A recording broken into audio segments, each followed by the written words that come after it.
one because I told you to. Because you told me to! Fish sticks! Get your fish sticks here!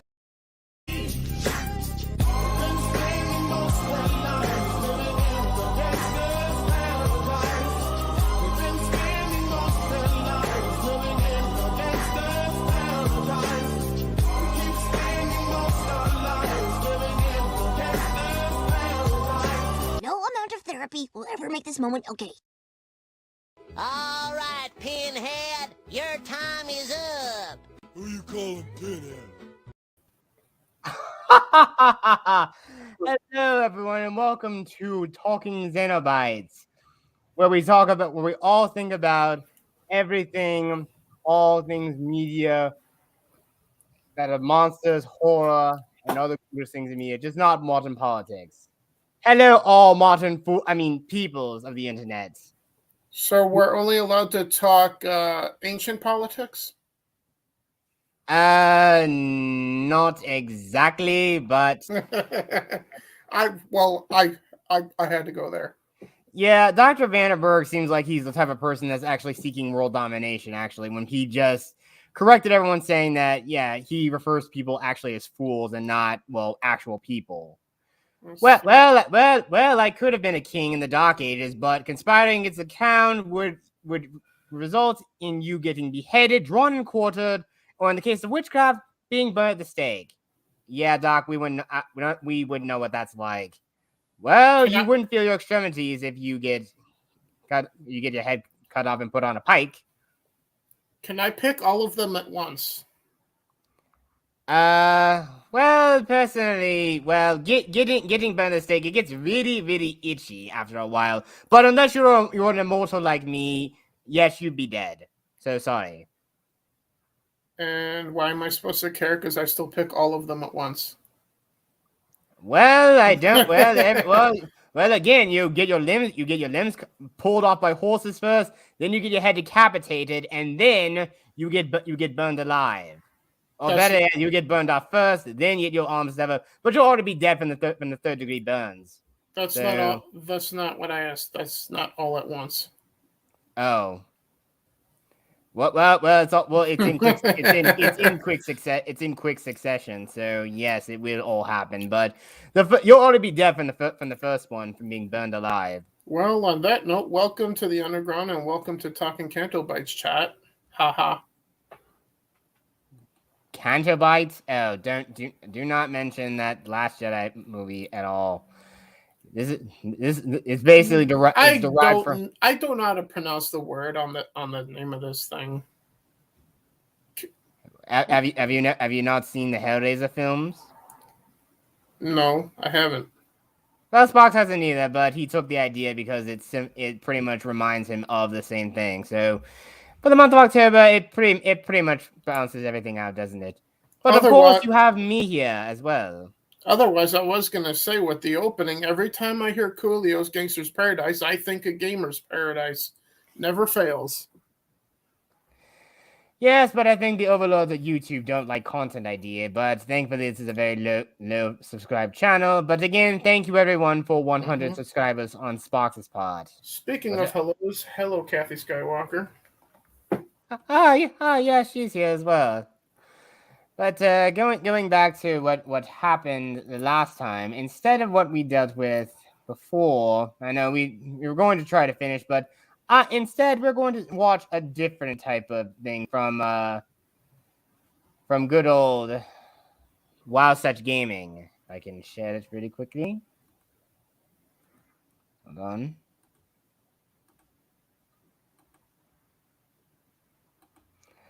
But now you've definitely seen this film, haven't you?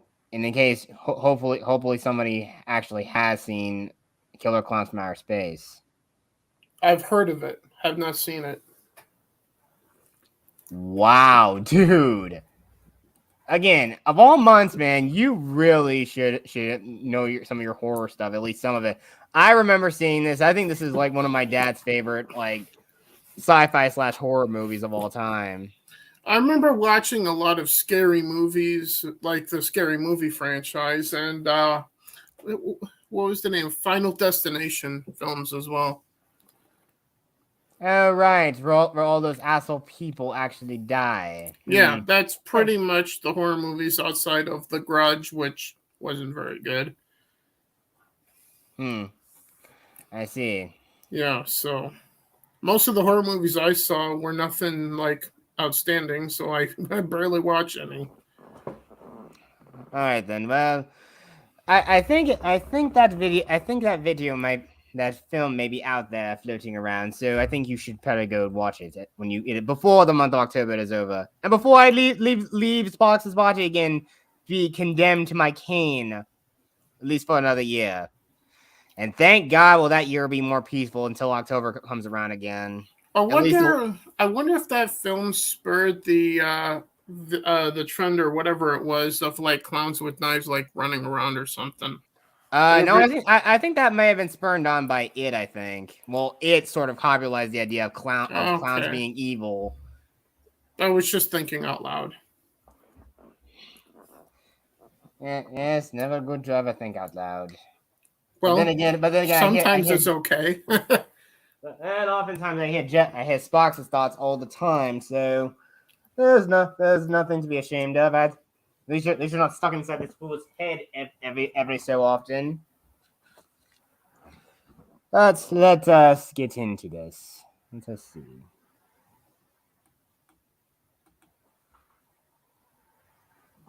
Oh.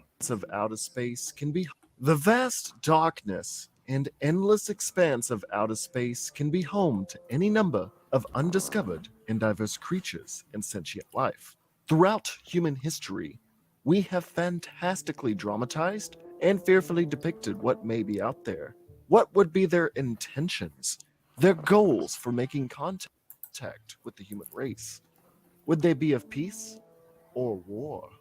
When you think of the many armadas, well, in my case, often I think if there's anything about human history, contact with lesser cultures often never ends very well. I mean, just look what happened when the savage Visigoths showed up, or the Mongols.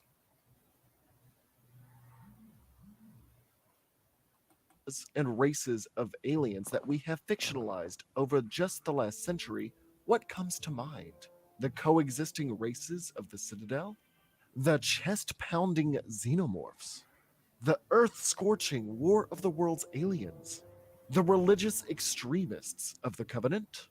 The marketable fuzzballs of Star Wars? The trigger-happy Martians of Mars Attacks? Yes, the scrotum head aliens.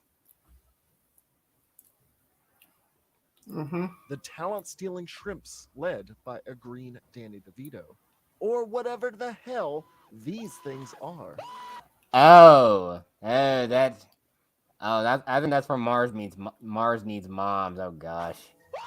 But what if all this was wrong, and the true first contact humanity had came in white face paint, baggy clothes, and what a majority of the world would consider a joke at first glance? Well, the circus is coming to town today, and I've been wanting to do something that seems equally hysterical, good old dumb, Connies. crazy, and most importantly, in my time they would just be called threatening to your jesters. survival. And with I today's can make a subject, Twitter all joke those here. donkeys have had their tails Let us hear it. Invaded by Twitter users from outer space. Clowns. Doesn't really roll off the tongue. What would they kill you with screaming about their pronouns and whatnot? Oh God, no. We're avoiding politics. I'm not going there. No. You went the exact direction I was going. Thank you.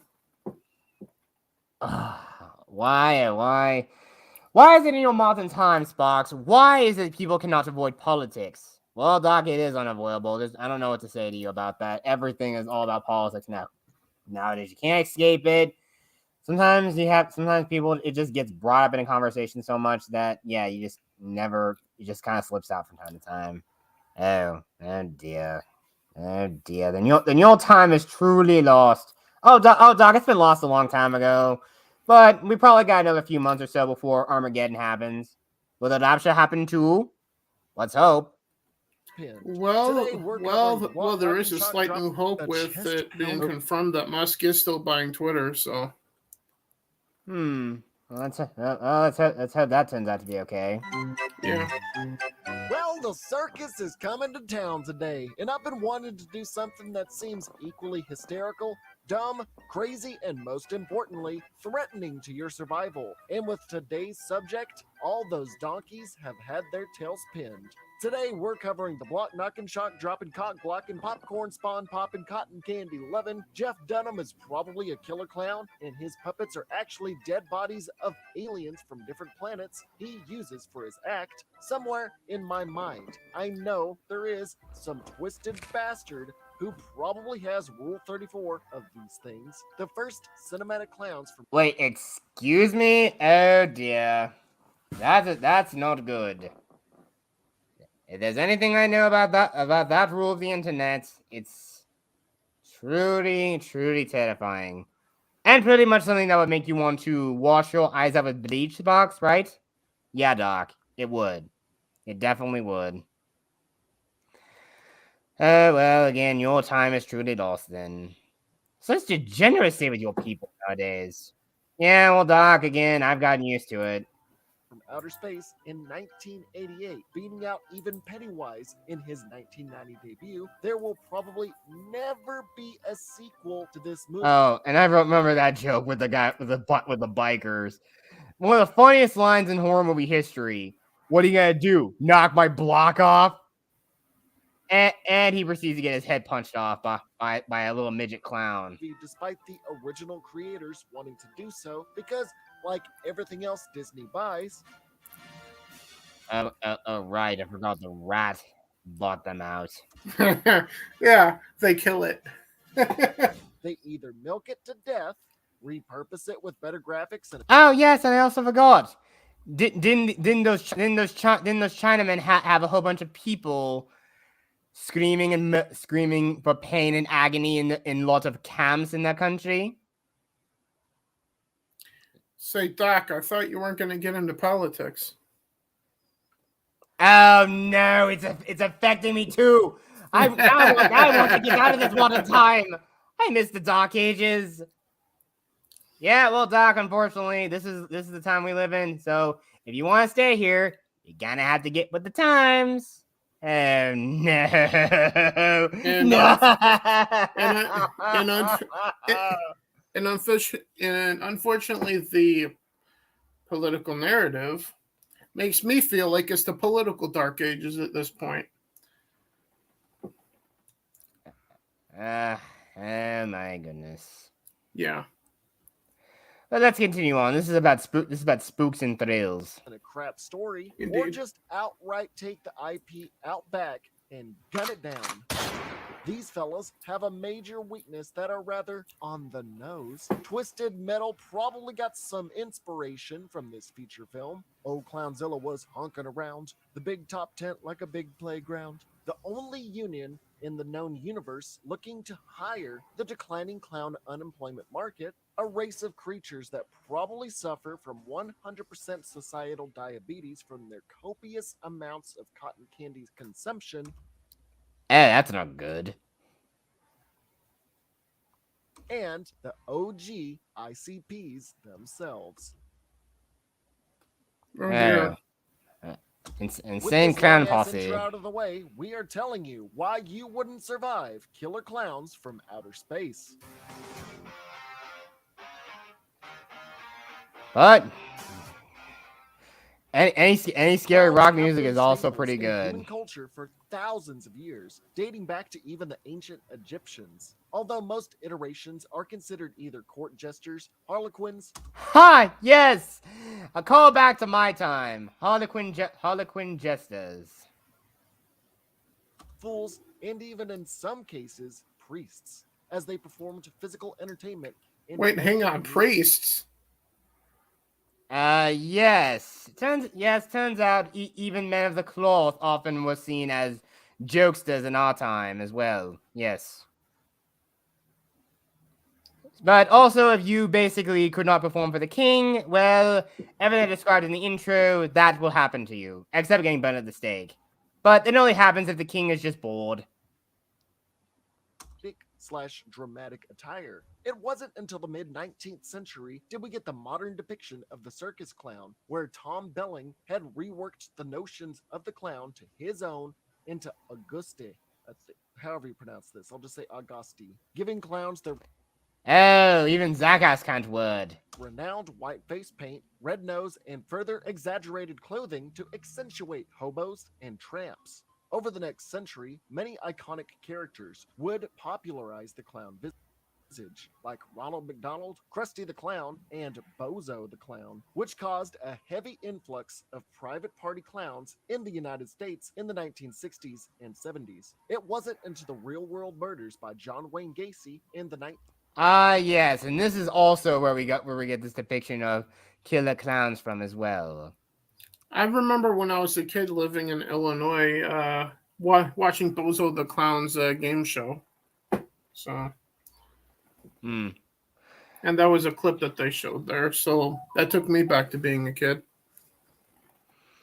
Well, now it seems that these things are more associated with horror now rather than, well, fun and joy. Seems you really seem to really pigeonhole and put clowns in a more negative light now. Heck, there's even a term for the fear of them now, right? 1990 Stephen King miniseries of It did people start to fully fear clowns and develop a vaster form There you go. of coulrophobia. Yeah. Researcher Accordophobia. Ha! I'm learning more every day, and I'm a doctor, of science. Doctor, you're not really a doctor at all. You're just a guy who just goes around and takes bodies out. I am too a doctor. Heck, it's even in my title. I am a certified therapist. Doctor, no, you got to go through school for that kind of stuff. You just probably put a mask on, walked in the room with perfume and that mask of yours on, and just said, I'm here to help, and carried bodies out and have to burn them in the streets of your village. Is that what the DR stands for? I just thought it stood for driver. It's MD, medical doctor. Isn't that true in your time, Spox? Yeah, it's true. But again, you gotta go to school for that. And as far as I can tell, Doc, you never went to school, did you? I did too study. I just found books and read a lot. I'm sorry, I was always alone as a child. Why didn't anyone love me as a child? I'm so lonely. Well, Doc, don't worry. You got me. Why? Why does my life suck? Twisty the Clown from American Horror Story is pretty freaky, says Kathy. So he is, isn't he? I see. I don't know. I've never seen American Horror Story. The only thing I've seen is like the clip from like that rubber woman thing or whatever that sort of like possesses people or whatever. I don't know. Clowns have existed throughout history and have been considered fools, tricksters, and individuals that can act and speak their mind without fearing repercussion due to their career choice. People consider their childish and goofy demeanor a deceitful ploy to lure in unsuspecting victims to a twisted and mutilative demise. And he has also stated that most clowns out there hate the stigma that all clowns are evil and they're just trying to get some work out there. Pay your local clown, give him some business. Oh, and by the way, you ever heard of that old show on like PBS called The Big Comfy Couch?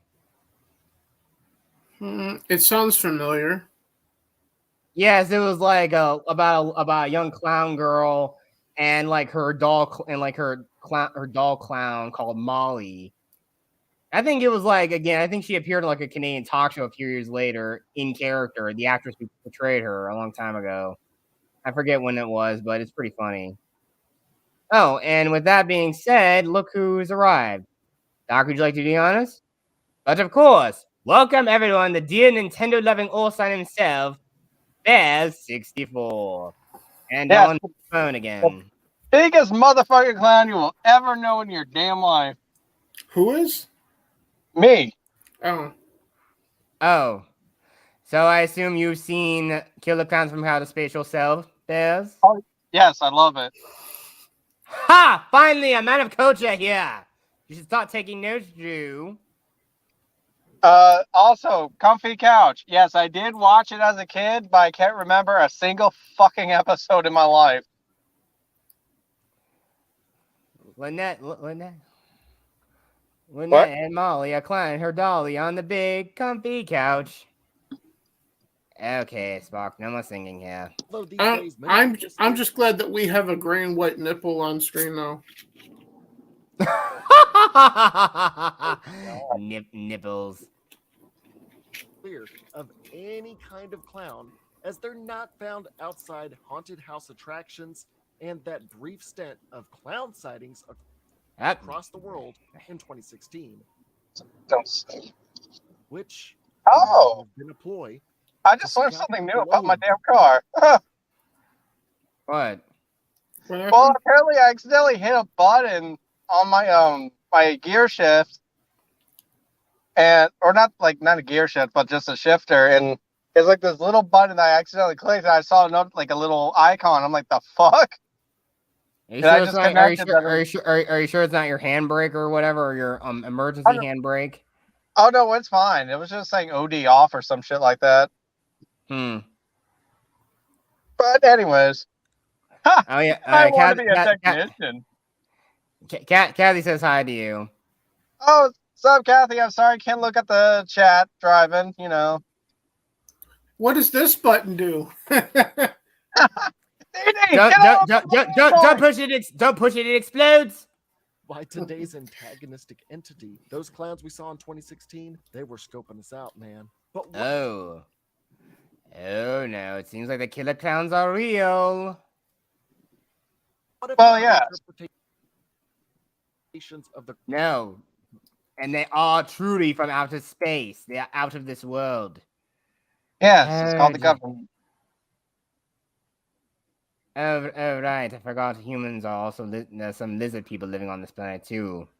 My mistake. clown aren't original concepts of mankind? What if we didn't come up with them on our own? What if, much like some people's theories on the pyramids of Egypt, that the identity and characteristics of the clown are slowly because of what we saw from aliens? Much like the theories of the Yes, I'm saying aliens because aliens. ancient astronaut, where man has been visited by Aliens. aliens. Ah, yes, and there's Gort. Gort. Gort. Gort. That big That's silver dude? Yes, Mhm. that's from the day the Earth stood still. Yeah. Yeah. Dude, that's his name? Gort? Yes, Apparently. his name is Gort. I Gort. never knew that. Gort, Klatuvarata Nikto. That's the command to get him to stand down. What did you figure that he was called, Bears? I don't know. I never really thought of his name. I just thought machine. Big silver robot man. Yeah, pretty much. Oh, you city all sign. You city all Considering I sign. only saw the remake, and I hardly remember the remake in itself. Oh, that was not one of Keanu's best films. It wasn't. It just wasn't. Wait, Keanu was in that one? Yeah, Keanu was basically the guy who was the alien. Basically, this guy. Keanu was basically this guy. Oh, well, that tells you that I hardly remember Jack and shit. Yes, and of course Jack left town a long time ago. Astronaut, Yep. where man has been visited by ancient aliens that have shaped and molded our culture, but in this instance, giving us multiple different inspirations for the common fool or clown, possibly giving humanity the false early pretenses that their appearances are never to be taken too seriously. Again, remember that this movie came out in 1988, so before clowns were generally perceived as more evil than good. But the theme song of the movie does say they take inspiration from the P.T. Barnum and Bailey Circus. and probably first came into contact with mankind during the budding years of circus entertainment. They will periodically land on Earth every undetermined amount of years in order to harvest live organisms for not only consumption, but for even breeding purposes. Ah, yes. Live organisms for not only consumption, but for even breeding purposes. That looks appetizing, doesn't it, Bears? Yeah. I can't hear it, remember? So They will land. forgive me, but that thing in the green in the pink stuff doesn't make me feel like sleeping with it. Yeah, well, that's the whole thing, though. They basically just they kidnap human beings and just basically put them in this cotton candy cocoons. They're liquefied down into like a sort of like bloody paste or whatever, and they basically serve as like sustenance for the clowns. In rural areas, So the cotton candy is kind of acidic in nature. Yeah, it is. At first, I thought you were going to say that they turn it down to a goo and then they fuck it. Well, you're gonna find out I a little would've bit put it more past about how these clowns procreate. You're gonna find out how. are relatively small, and their immediate How armed did they? I forces forgot. Oh, you're gonna find out. Let's just keep listening through. smaller, Well, I can't using exactly their hear. spaceship shaped like a Oh. big top circus tent. Anyone that stumbles upon their land site won't immediately be alerted to an extraterrestrial vehicle, and instead wonder what the hell a circus is doing out in the middle of a pasture at 3 a.m. Oh boy, 3 a.m. People they come into contact with will, of course, be a bit wary, maybe even a little bit disturbed, of a troop of grotesque-looking clowns approaching them. The trademark difference between an Earth clown with a C and an alien clown with a K is hard to notice, I know. But as you might not be able to notice, the killer clowns have slightly larger heads, much wider mouths with crooked teeth, with comically Yeah, that's a 2D small that only a mother could love. larger four-fingered hands and feet. But for most hard-working, honest American folk, it's plumb hard to tell. So how do they screw? Well, this is something a little more funny. Under no circumstances in my life did I think that there would ever be any like market to try to find out how clowns fuck. Okay, this is getting quite dirty now. Well, they really like to mess with honkers, let me just say. Okay, I'll give you that one. That's a good one. Victims will have no idea what kind of horrors await them as the clowns begin to make their moves. They will systematically Oh, yeah, that thing they do with the shadow puppetry thing, look what they did. humans by themselves or in small groups, and use a wide variety of weapons and powers alongside their intelligence at their disposal. They retain the knowledge of both their unique language as well as the English language, and can know the full names of Oh, yes, I forgot this one. Run its fist through this police officer and basically use him like a puppet. Or ventriloquist dummy is, I don't know. people without even hearing them once. That's And fine. I never trusted even Connie's. mimic the voices of other human beings pitched perfectly in order to lure in unsuspecting prey. They may also lure in others in a number of childish fashions, like having a puppet show in alleyways, or blowing up and creating sentient balloon animals that act like dogs and other small creatures to draw in people to off them when Yes, you heard that right. They use balloon animals like attack dogs to sniff out other humans. This is very strange indeed. down. They do hunt Very strategically strange. and will use rudimentary weapons like spiked bats to beat people to death, and even Spiked bats and hockey sticks. almost whacking a little girl with a clown-sized sledgehammer, or will just chase after their victims while laughing maniacally. Ooh, scary.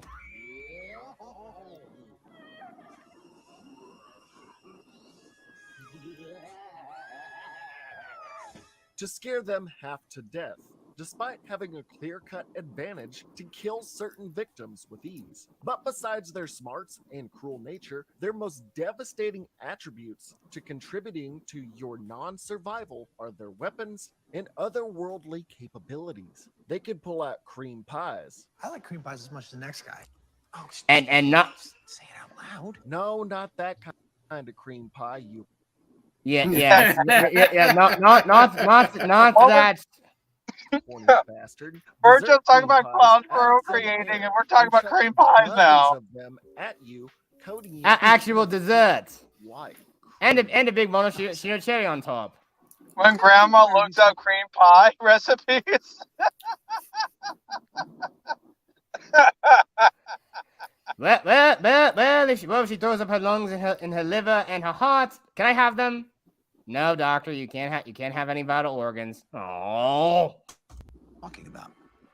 What kind of cream pie are you talking about? But no, Oh, right, I forgot. That's Newton from Pacific Rim. the pies themselves are in fact made of an unknown, highly acidic substance and can Yep. easily cause your entire body to melt away into nothing but a steaming pile of bone-in, white-hot cream. Cream pies are a rich American tradition.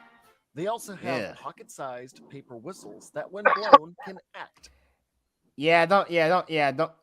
From now on, never trust those as things. extendable arms. I that can mean, choke or when I even hear cream pies, I think of the ones in Revenge of the Nerds where they have the chicks' tits and like on the bottom. Okay, this is going too far, Orsign. Let's move on, please. snap the neck I'm sorry. of enemies in a very quick instance, even if they are behind bars or obstacles. But their most common weaponry are their cotton candy guns, little ray gun-like machines that, when fired, can hit you in a similar way to destroy all humans is Zap-O-Matic.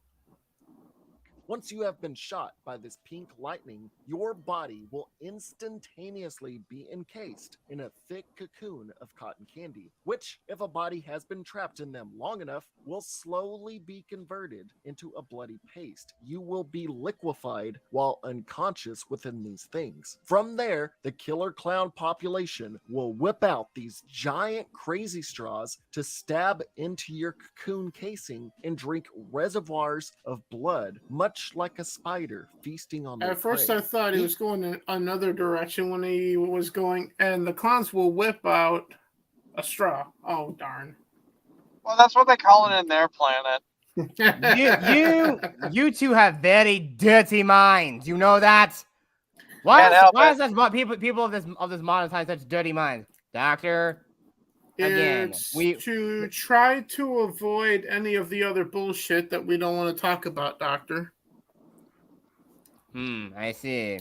Carry on, but keep it PG, gentlemen.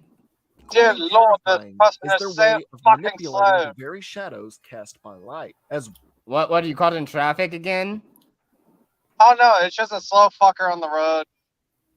Oh, we'll tell that old geezer to get out of the way. All right, I'll run him down. Hey, Do it. Kazun. Oh, lady. Huh. Especially on US 19, dear Lord.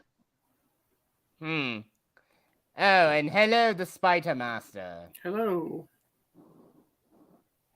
And good thing we brought it up because, well, I think you just found the alien equivalent, the alien clown equivalent of your brethren. I wonder if you actually can control these killer clowns as well.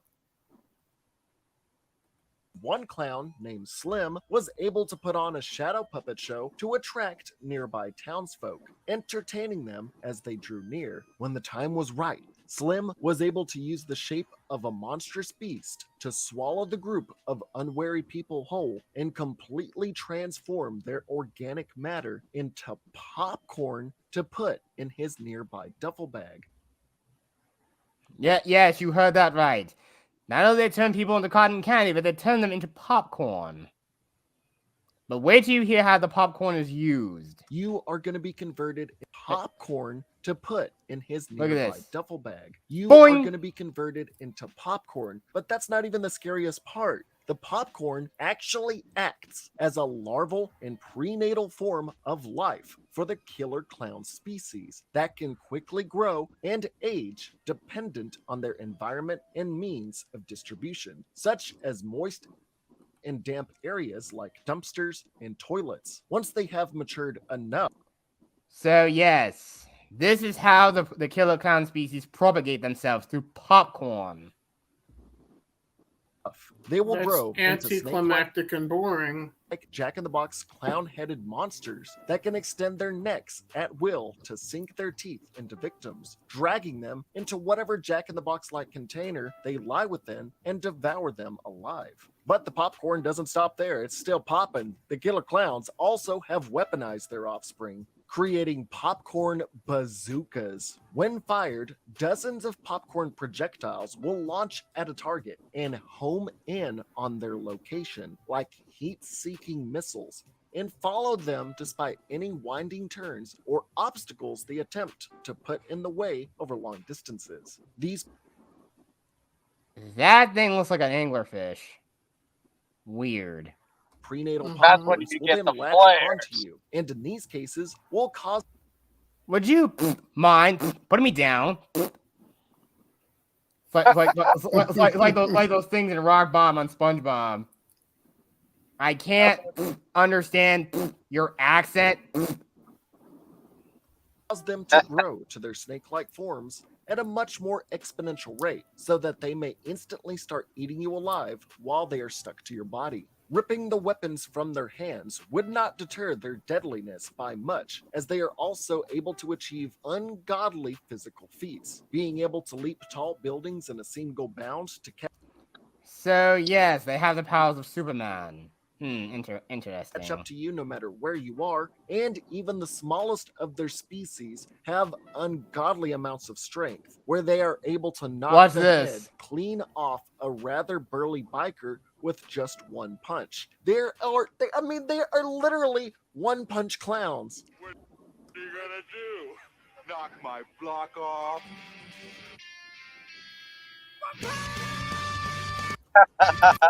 Ouch! That has got to hurt. In some cases, when the clowns have successfully killed a human body without either converting it into a bloody cotton candy soup or popcorn sperm, they can Yes, you read that right. It's popcorn sperm. Ew. use their corpses exactly like a ventriloquist would, sticking There you their go. giant white grubby hands through a gaping wound in the back of the body to manipulate the mouth, eyes, frame, and vocal cords. Remember, they're able to imitate the voice of any human being and use the deceased victim to morbidly imitate any person they have as a dead body, which could be used to manipulate the public by hijacking the bodies of popular icons and media celebrities Has it if stopped they now, work Kathy? their bodies just right, even if the celebrities may look a little stone-faced after being used. When they have successfully turned a majority of As Kathy said, the thing seems to be repeating as well. You know what would be awesome? What? A parody song of Killer Queen with Killer Clown. There already is a theme song for it. It's used for the movie. But what I'm saying is a parody song of Killer Queen by Queen, but Killer Clown. You know, he's a killer clown. That wouldn't really sell, though. And I'm pretty sure Mr. Mercury would probably rise from the grave and probably want to kill everyone in sight for making a mockery of what his quote-unquote art. Or you could just get Remy Malek to basically get Hey, possessed Freddie by him. Mercury was fucking awesome. Yes, and I'm pretty sure he'd be proud that Mr. Remy Malek would be, well, he portrayed him in that docudrama Bohemian Rhapsody. a town's population into cavity-causing cocoons, they will thoroughly scour and collect each one to store their carcasses in a meat locker-like room for later consumption. For any female human beings, they will also encase them in balloons so that they can turn them into female clowns for other means of reproductive. Oh, so there you go, gentlemen. That's what they do with the women. They just turn them into their own. And things are going to get a little bonkers underneath the big top. Oh, smooth, Doctor, smooth. Methods, but I'm not going to They get just into want to clown hug their female noses. sexual drive, but just Yes, but you saw that, right? Those inflatable titty balloons. Know Well, that you gotta females remember, I will can't really look. be trapped in balloons Oh. and have their mind and bodies converted into these clown-like creatures. If they find any other humans while they are trying to harvest these cocoons, they will turn you into more cocoons. All they have to do is just look at you and zap, and you are converted in the matter of a blink of an eye. And once they have completed their mission, will leave Earth with a bountiful harvest that will keep them fed and repopulated. During the first few initial conflicts, the clowns will seemingly be invincible as they take hellacious amounts of brute force and gunfire and not appear to be harmed in any way, from bullets hitting their chest to full-on cars ramming into them at full speed. Even if you were to dismember them, take off one of their limbs, it would have no effect, as they are able to regenerate parts of their body quickly as if they were balloon-like creatures. The only way of hurting and killing them is causing their big red noses to burst, most easily with a gunshot. Once their noses have popped, they have exploded, the rest of their body will begin to spiral out of control and explode in a fantastic flurry of lights and confetti. Oh, confetti. At least they go out in style. Now, you're thinking, Indeed they do. Just don't fall for their tricks. And all you got to do is shoot them right in the schnoz. And it's over. That's easy. It's fine, right? Well, attempting to escape them in the first place, if you don't have the right weapons, would be difficult, as they can easily start driving around in invisible cars that they... Yes, they drive around in invisible cars. Not the... Sure, they also walk around in clown cars, too. come up out of nowhere to catch up to you, and once they have arrived at your location, can show up in small vehicles that can thematically fit multiple clowns of up to 5 to overwhelm you. They can also situate their big top spaceships into carnival settings to more discreetly hunt the human public. Although how they would arrange this without raising alarm does raise a few questions. The only real reason they were defeated at all in the movie is due to their overly sadistic nature, allowing their victims to escape and find ways to fight back. Their cockiness at the stupidity of humanity, while warranted these days, the fact that they did not protect their vital weak point, that is their noses, in any way, and also allowing their voracious appetites to make them fat enough to where some of them have a hard time walking around at a decent pace, really shows that they didn't care that much about their own safety. Yes, and that's the danger of diabetes. If they were to arrive on Earth in armadas and find ways to clearly protect their nose from direct damage, maybe like metal plating or bulletproof armor on their noses, never thought I would bring that up, bulletproof armor for your nose, they would be a force to be... That would be interesting.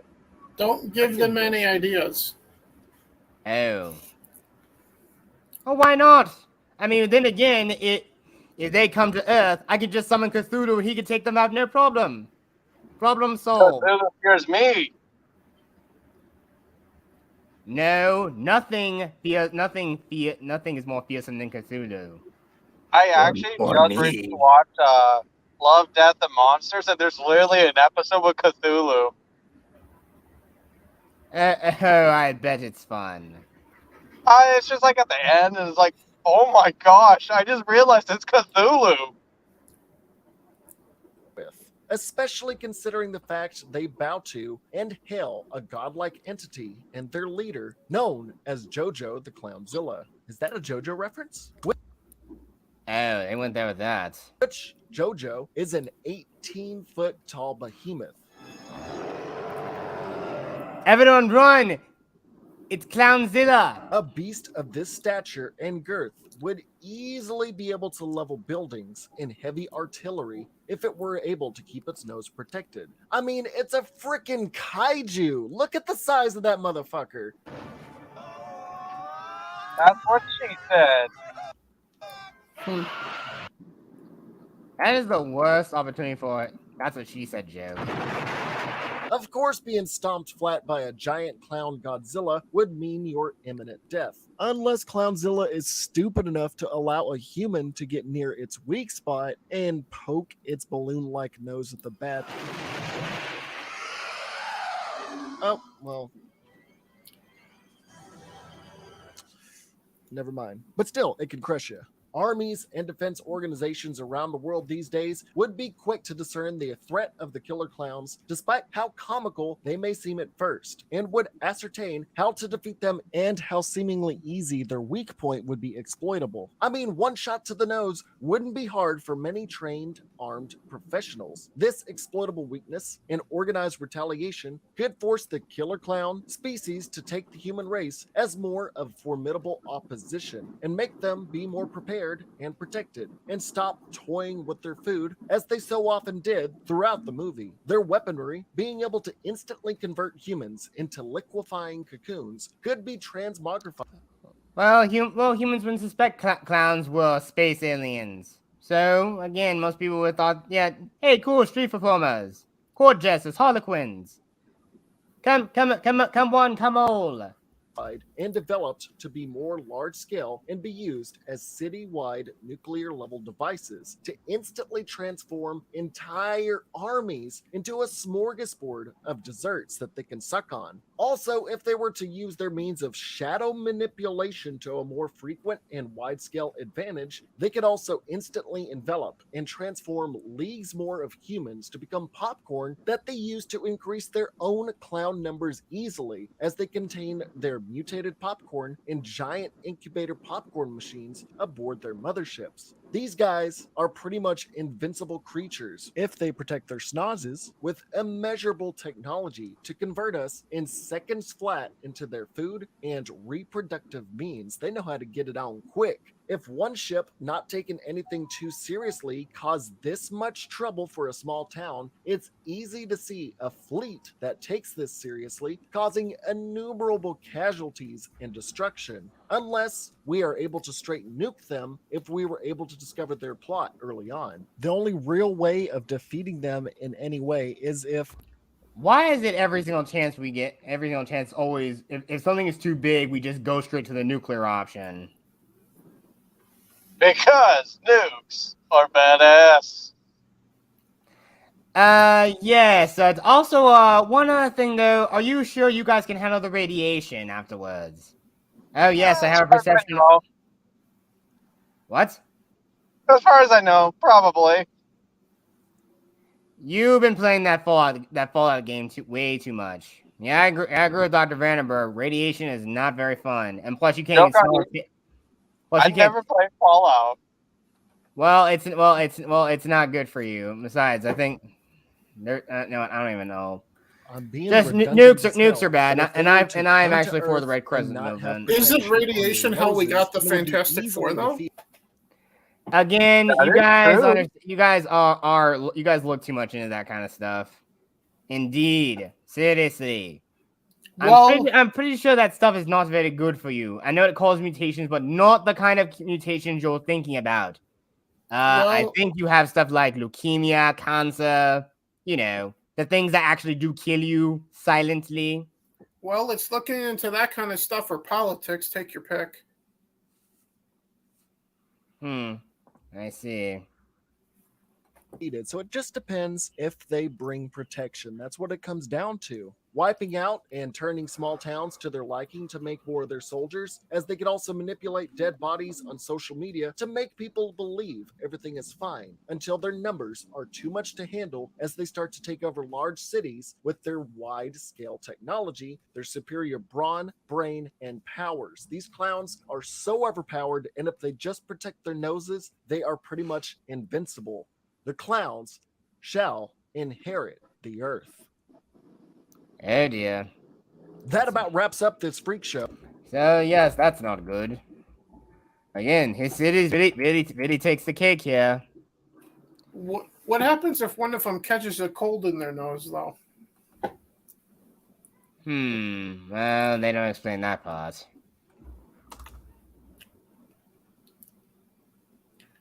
Or one of them sneezes so hard that his nose explodes. Would that be a form of suicide? Or more like accidental death.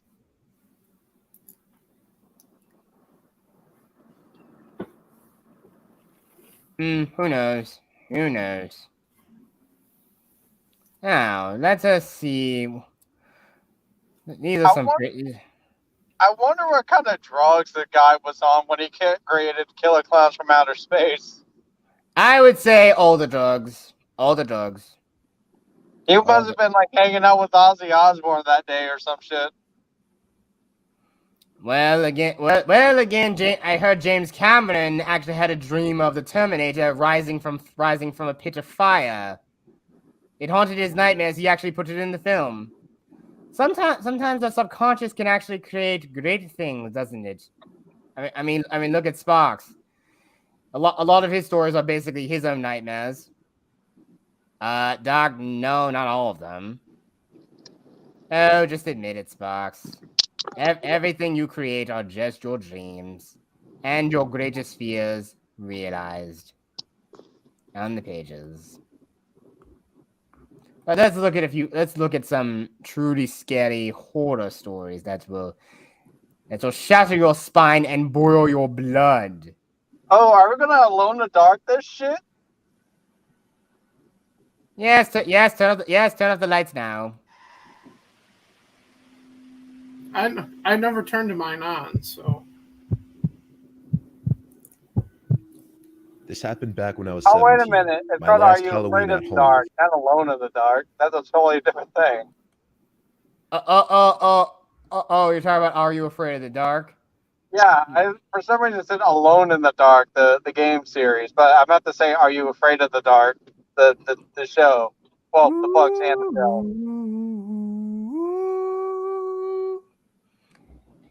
All right. Submitted for the approval of the 5 p.m. of the 5 p.m. Society. Clown of its own, Zebo. Huh? Like the kid steals the clown's nose and Zebo wants it back. Oh, right. That was one of the storylines in the show. Are You Afraid of the Dark? Yes, I know what you're referring. Yeah, I know. We know what you're talking about. Are you like looking it up or something? No. I think I just vaguely remember that from the show. This happened back when I was 17, my last Halloween at home before going away to college. It was Halloween in our peaceful town where nothing bad ever happens. Our house is in the wealthier side of town, and while our house would be described as gorgeous by anyone not from the area, the real head turner is our next door neighbor's house. It sits on that line of being called just a huge house or a mansion. They always go crazy with their decorations for any holiday, specifically Halloween and Christmas. This one year was no exception. By October 1st, they already had all their crazy decorations out. Some houses go the cute and innocently spooky route, like with smiling ghosts and blow-up decorations.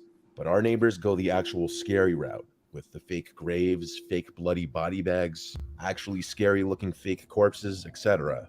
It actually draws a lot of attention. People know to drive by and take videos, so it's never uncommon to see cars just sitting in front of their house in the middle of the street from time to time. I'll rename my neighbors' names to Mike and Donna just to not blow up their spots even more. Fast forward to Halloween Day. It was luckily a Friday this year.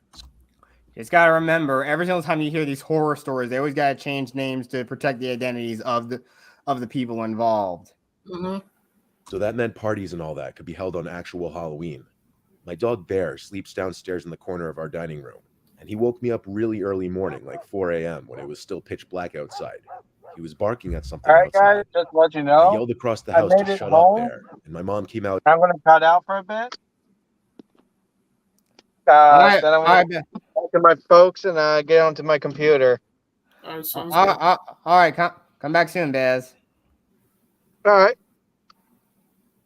Well, see you then. Yep. I'll see you in a few minutes.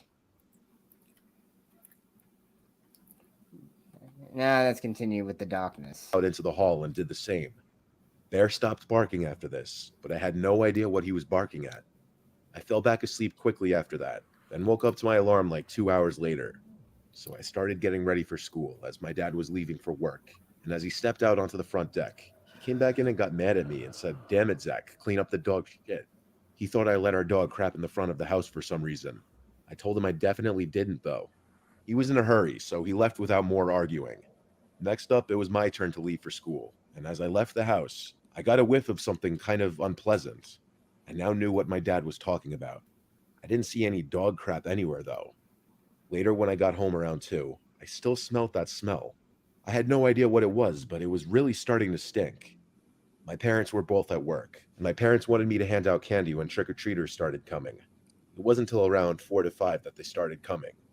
When I opened the door to the first few trick-or-treaters, I'd get a whiff of that increasingly horrible stink, and the kids and their parents clearly smelt it too because they were all commenting on it. One parent told me it was even worse next door. I started to know whenever to expect the doorbell to ring because I'd hear groups of people pointing out how horrible it smelt. At one point, I saw Mike and Donna in front of their house, looking around. So I went outside and went over to ask them if they smelt that too. But that was hardly a question because it got worse on their property. It clearly was coming from the front of their property, but there wasn't any dog crap or anything. The smell was coming from one of the body bag decorations, only it apparently wasn't a decoration. The couple had a number of fake body bags leaned on things like the mailbox in their front tree. But there was one just laying flat on the ground, and Mike said to Donna that he didn't put that one there when she asked. Oh, I see what's going on here. Usually, Yeah. I always think the scariest murders always happen around this time of year. So why not dump it in? Why not dump an actual real body in the middle of fake decorations? Seriously, do people not to take account that people will smell the stench of death? Trust me, I smelt it all the time when the plague was breaking out. Mm-hmm. Jeez, you do not understand the whole thing of gangrenous, rigor mortis, and so many other things you smell. Smell was unbearable from this bag. Mike ran to grab a knife and cut the bag open, and what we saw made me sick. He of course cut the top of the bag open, revealing the rotting face of an actual human corpse inside the bag. We all put our hands over our mouths in disgust, wanting to throw up. And of course, there was an audience of kids and parents to see what was going on. It became a huge scene. Mike called the cops, and their whole front yard literally became a crime scene with people gathering from all over to watch, even though the cops kept telling everyone to clear out. The body was taken away. I told the police that my dog Bear was barking last night at like 4 a.m., and he may have been barking at whoever dumped the body there. Mike told my dad a week later that the body turned out to be a local 30-something-year-old guy who had taken his own life. As for who dropped the body there or why, that's unclear. Mike and Donna are very likable people, so we all think it was somebody who just looked at them as some rich, snobby household that overdoes it with the decorations for attention. Obviously, there are some sick people out there. Indeed, that person might have been sick. Mm-hmm. But as mentioned, it's the perfect place to dump an actual corpse. But again, remember the smell. When you smell the stench of death, it never leaves you. My questions are this: it's one of two directions. One, if someone dumped the body bag there, did whoever dumped it there get away? And the other thought is, if the dead body was a person that took their own life, did they do it in the body bag while laying in the yard then? Is the other direction of a question to ask there. That doesn't. I mean, they didn't mention any wounds or anything. If it was a self-inflicted wound, the only way that man would have done it is if he just basically may have overdosed on some sort of drugs of some kind. But if it was an actual murder, then yes, or whoever dumped him there obviously conspired to murder. Well, and Bears is back. Well, in the video, they did say that the person in the body bag had taken their life, that it was something confirmed by police and whatnot. So those are the questions that I ask because of all that. Well, Bears is now back, and he's now at his computer, and the sound's probably a whole lot better now. Which means no more gray nipple. No more green nipple. Yes, and after this, we will go back and watch more of Zackass, but it might just be something you actually might be a little more in tune with what you're about, Bears, considering your avatar here. Oh? Yes. Load shotgun with malicious intent. I'm a single 24-year-old female living alone in my grandma's house. The house was basically left to me after she passed away because my mom didn't want to sell it, and she also doesn't want to move out of her house. So I get to stay in my grandma's house alone. This was last year, Halloween. That is a very scary thing. I understand the idea of not wanting to let go of someone's home because of sentimental value, but seriously, other people need places to stay, so I say just move out, especially if it's haunted. Well, everybody has 3 mortgages nowadays, Ray. Oh, right. I forgot. This economy is very terrible now. Well, no, I was referencing Ghostbusters. Oh. Right. Guys, you gotta understand, Dr. Vanderberg doesn't know a lot about the modern world. Of course I don't. I'm from the Dark Ages, you idiot! Yes, Doctor, we're aware. One living in the house alone. I considered just leaving a bowl of candies on the stoop, but I figured that was not the best way to associate a friendly face to the house that I was new to living in. The day went pretty... Also, here's another thing, though. If you just leave a bowl of candy lying around, yeah, no one's gonna take it two at a time. They're gonna take as much as they can get and leave nothing for everybody else. Yeah. Because kids are greedy when it comes to sugar. I've seen a video where a kid like dumps the whole thing in the whole bowl in his backpack, flips off the Ring camera and jets. Ha! There's a pun on you, Spox. Hilarious. But yeah, I remember, I think I may have told you guys this one. Yeah, I dressed up as a zombie one year. I walked out, tried to stay in character, but of course, all the kids, most of those kids that showed up at our house were just all in their street clothes, which just is lame. I mean, seriously, the whole point about Halloween is dressing up. I know they say you're never too old to trick or treat, but seriously, it's really gotten there. I think it's probably what I'm gonna do Halloween is probably go out and just go down to my dad's house and probably give out candy to other kids. Thankfully now I live in like a more secluded area. I don't have to worry about that shit. Yeah, well I remember even though there was another year when I was still living with my grandparents. There was just a bunch of kids just storming down our street for no reason. And this was obviously on Halloween night. They were just storming down the street, stampeding. Halloween was on a Sunday, so the trick-or-treaters started coming early on in the day, and it continued all day. Some people asked if my grandma was home, sadly unaware that she had passed away.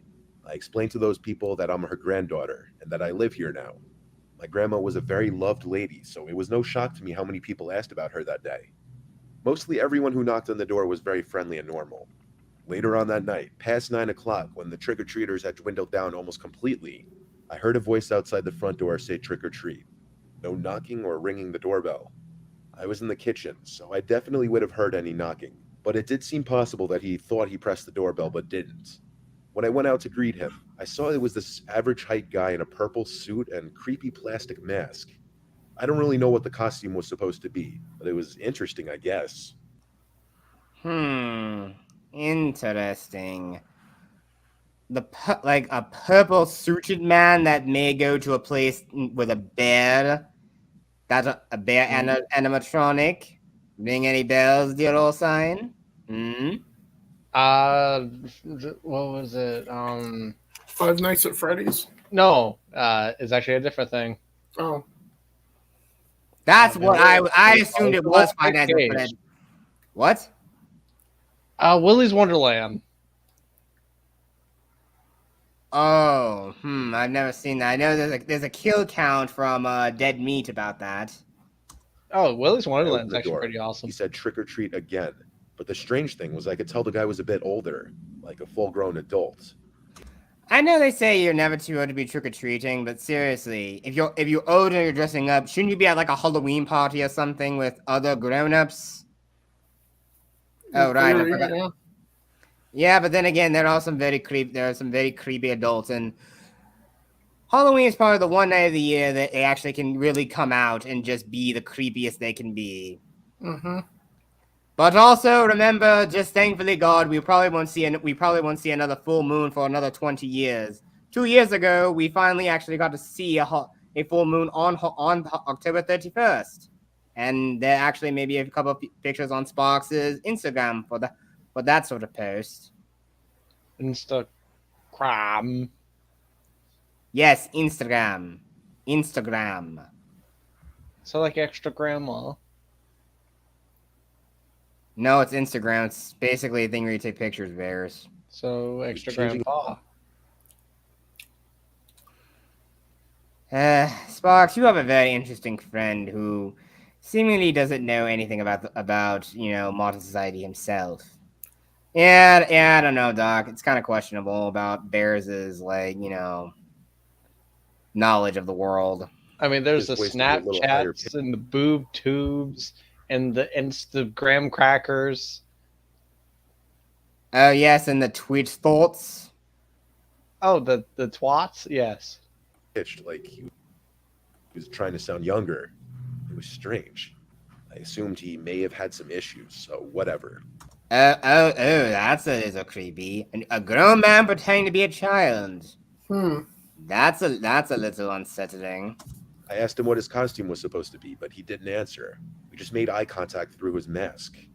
I took 2 pieces of candy and dropped it in his pillow sack he was holding, which looked completely empty.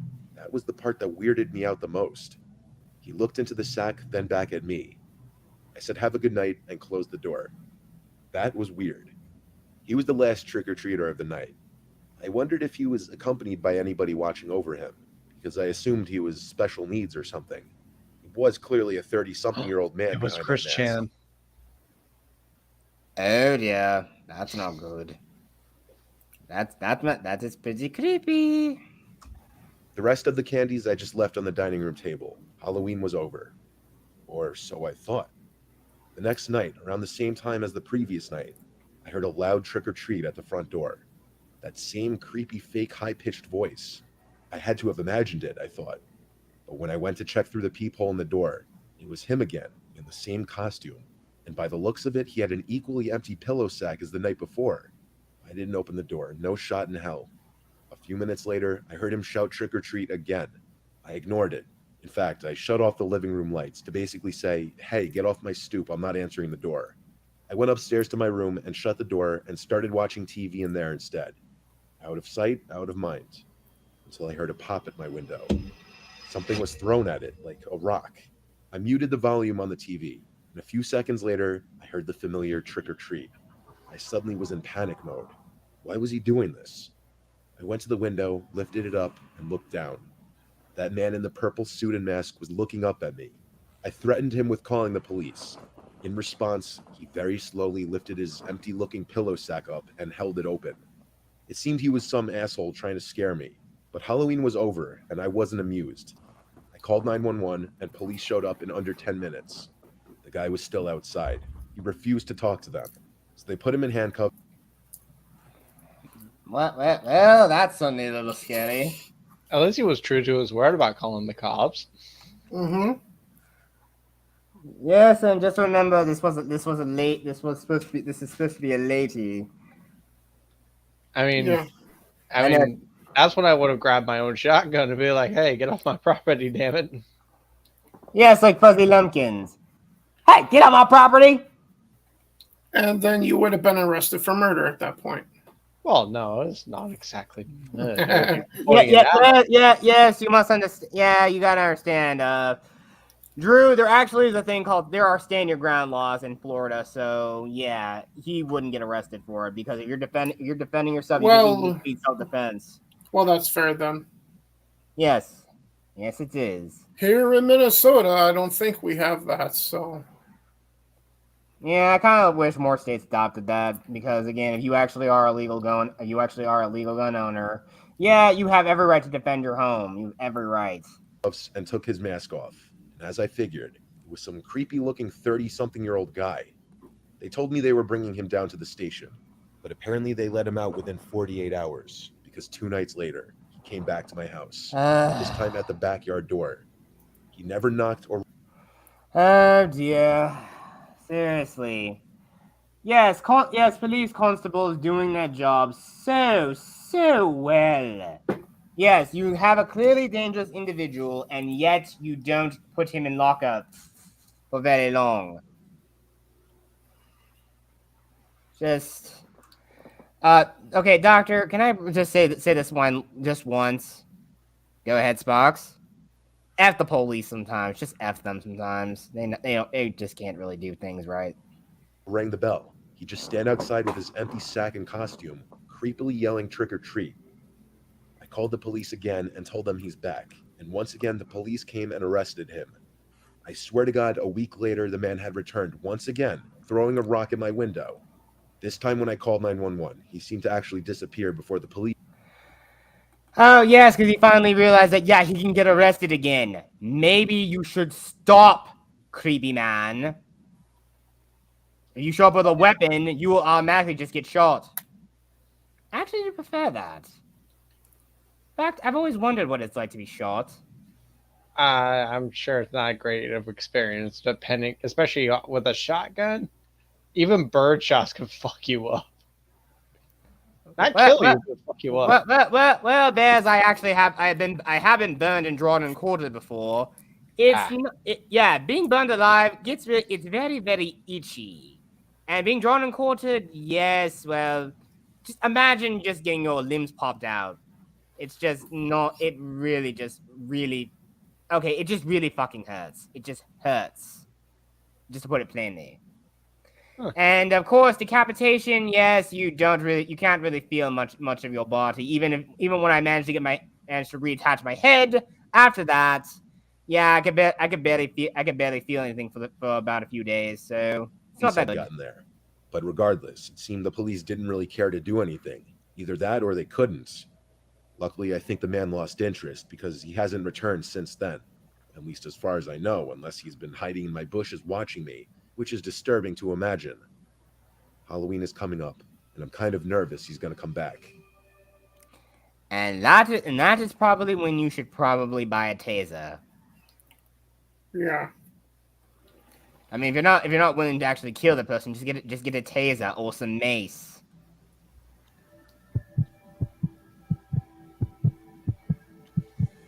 Ah, the classic heart thumping. I was 10 years old in 5th grade. I was planning on going trick-or-treating with my friend Jordan. We already knew the route we were going to take. It was the first year that we were being allowed to trick-or-treat alone. My mom gave us big bags for candy. Oh, I wanted to ask you this question, both of you. What is the most bizarre thing you've ever gotten trick-or-treating as a child? The what? What is the most bizarre thing you've ever gotten trick-or-treating as a child?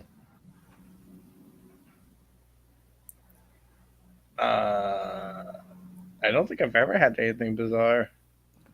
Well, here's the thing, though. For me, this is what I got. Me and my sister were out trick-or-treating one year. The lady said, when we got to this lady's house, not far from my grandmother's house, it's like, he said, "Oh, sorry, kids, I'm all out of candy, but I do have some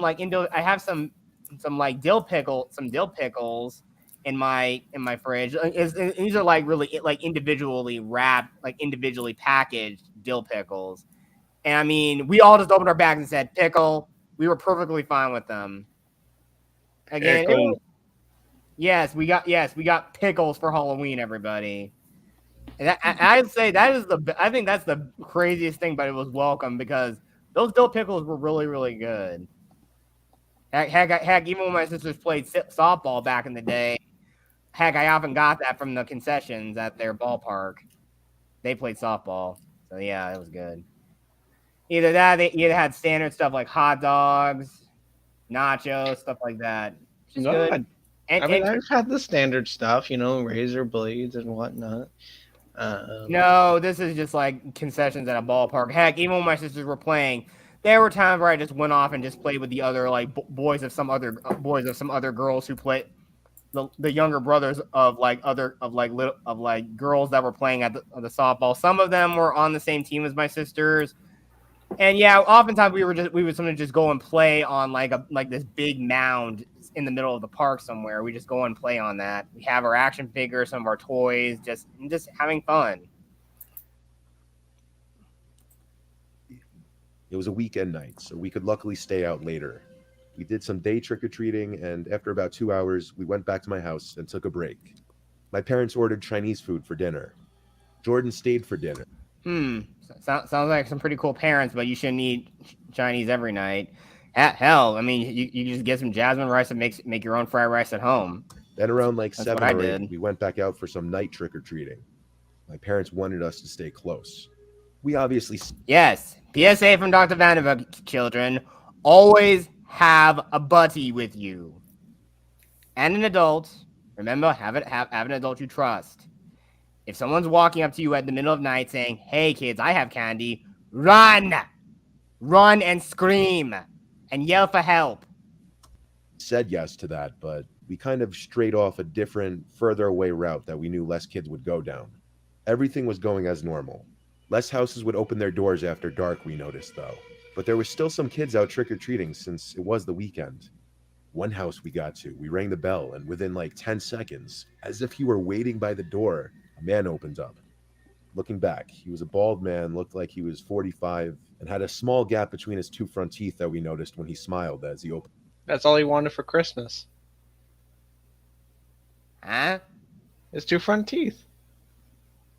No, he just had a gap between his teeth. It's a pretty common thing. The door. He was overly friendly from the start, complimenting our costumes, trying to ask us where we're from, and just being overly conversational. We just wanted candy. He eventually... Yes, kids don't want to be taught. Yes, these children don't want to hear your life story at all. They just want the candy. Just give it to them so they can be on their merry way. Halloween is a night of frolic. They don't want to hear a very depressed adult. Talk to a psychoanalyst for that kind of stuff. Actually said he has the candy inside if we want to come in for a second. Oh dear. He wanted to show us this cool Halloween decoration he had inside. He described it as some talking skeleton trapped in a cage begging to be let out. Jordan and I weren't comfortable going inside this man's house though, obviously. When we said that in not so many words, he said he understood and asked if we wanted to come in real quick just to pick out the candies that we wanted. Okay, red flag. Bad touch. That's why I said, oh dear. Bad touch, stranger danger. We said it's fine, he could just give us whatever. He tried to insist one more time, and we said no. And he said no worries, then went inside to grab us some random candies. They were these chewy candies wrapped in see-through wrappers. We thanked him and left. As we walked away from his front door, we noticed he didn't close the door. He just watched us as we left. We walked away from his house down the sidewalk, and after another glance back, we now noticed he was walking in front of his house slowly with his hands on his hips. We considered running away, but there were other people down the block, so nothing would happen most likely. We just skipped the next house and went to the house 2 doors down. A woman answered, and we told her about the creepy man 2 doors down. She said she didn't know him at all, but that we should tell our parents when we get home. We ran into these 2 kids going in the direction of the creepy man's house, and we stopped them and warned them not to go there, and their reaction said it all. They already went to his house too, and had the same exact thing happen to them. They looked to be our age as well. We asked what candy he gave them, and it turned out to be the same candies. They already threw theirs away, so we dug into our bags, found them, and threw them away as well. First of all, smart children. Actually, I think a smarter thing would be take that one candy home, let your parents inspect it. Anybody would be sus enough to lace candies. It would be a guy like that. We wondered what exactly that man was trying to do if we were to have actually entered his house. Like, was he actually just innocently trying to show us something, or did he have other intentions? Our question was answered the next day, because that man ended up on the news for attempting to lure kids into his house, claiming he had a new puppy. It seemed his story changed for different kids, possibly based on their ages. Thank God it sounded like everyone was smart enough to not enter the man's house. And that'd be that for now. But yeah, we are actually gonna go to something that bears will be more accustomed to.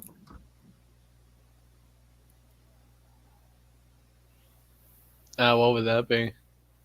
You'll see. But what were we getting the gist of all of this from these 3 stories we just witnessed, gentlemen? Take a shotgun with you during trick-or-treating. Just stay home and play games live on Twitch, like me. You know what? I'll be doing that too. I mean, I'm gonna have my Luigi's Mansion marathon on. Yes, yeah, dude. That's gonna be fun to watch. Either that, I mean, I'm either gonna be doing that.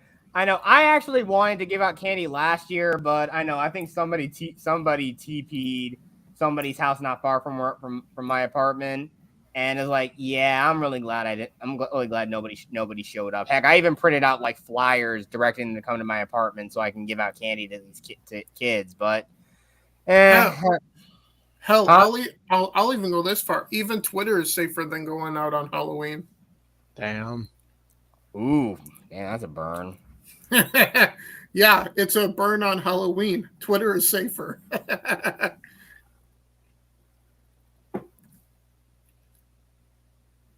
Okay. Hot takes. Welcome to the underground. Yes, welcome to the underground indeed. Now then, Bears, I'd like you to see the greatest thing that you will ever see. But I'm going to show you the realism of the situation that you love. Look at it. Marvel in its majesty. Oh, man. I've been talking about apocalyptic scenarios where an infection takes over your body and mutates it enough to become a murderous, grotesque figure by the thousands, and some warping your mind through torture and or control. But something tells me they just weren't violent enough. Whether it's fighting the enemy or that must have been from 3. Yes, from Dead Space 3. Beyond the stars, we consistently find I had no idea you actually did the whole thing blind. I figured you actually played the game.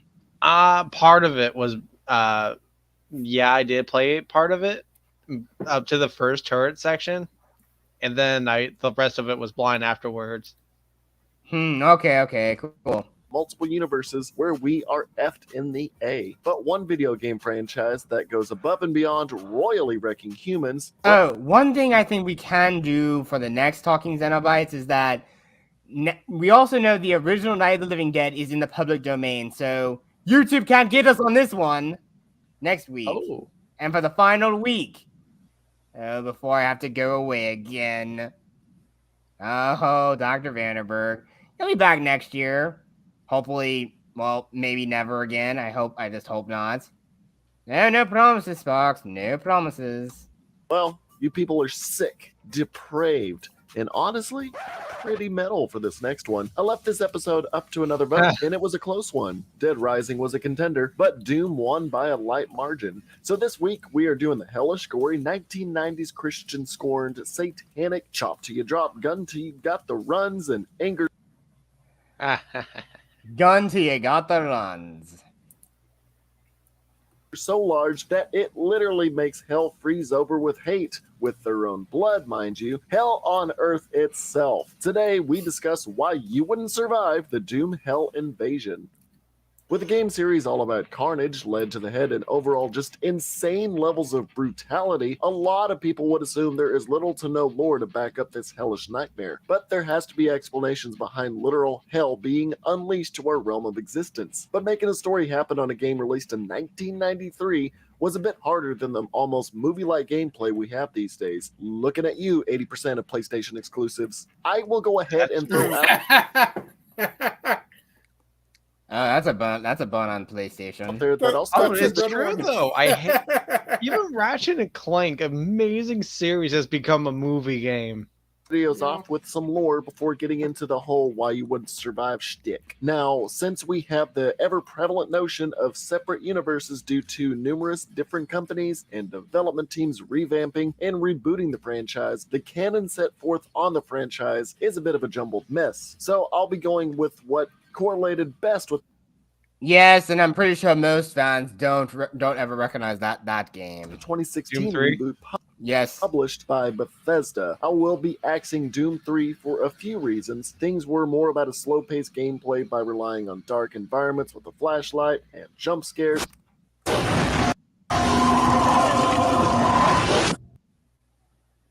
That wasn't scary at all.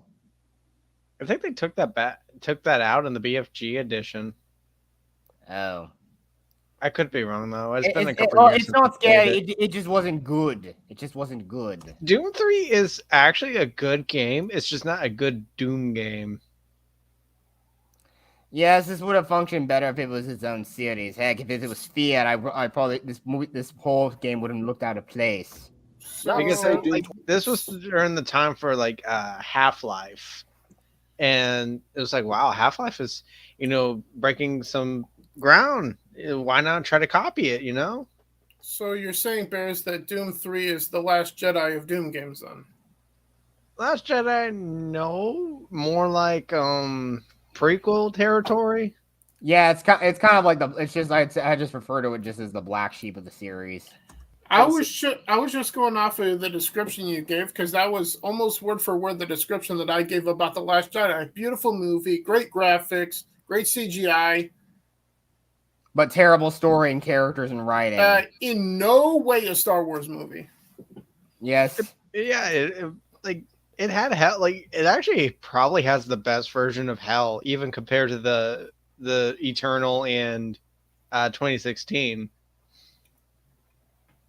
Yeah. But you gotta give Mick Gordon some credit. Heck, he was rocking out in the Game Awards. He looked like he was having a lot of fun. Oh, okay. Too bad he's not doing the soundtracks anymore. That's unfortunate. 16 didn't do that at times. Jesus!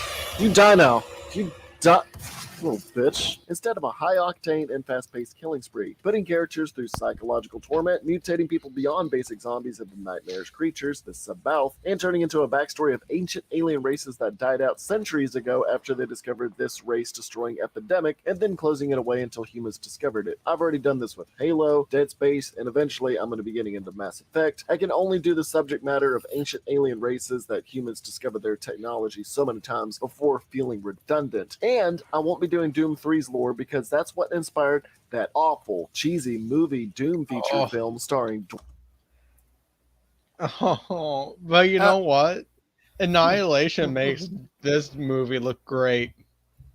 Indeed, unfortunately Sparks and his father got to see this, and it wasn't very good. But then again, his father hasn't. I don't think his father even played any of the Doom games because, well, he's a boomer. And some say in Hollywood that The Rock is the greatest actor, right?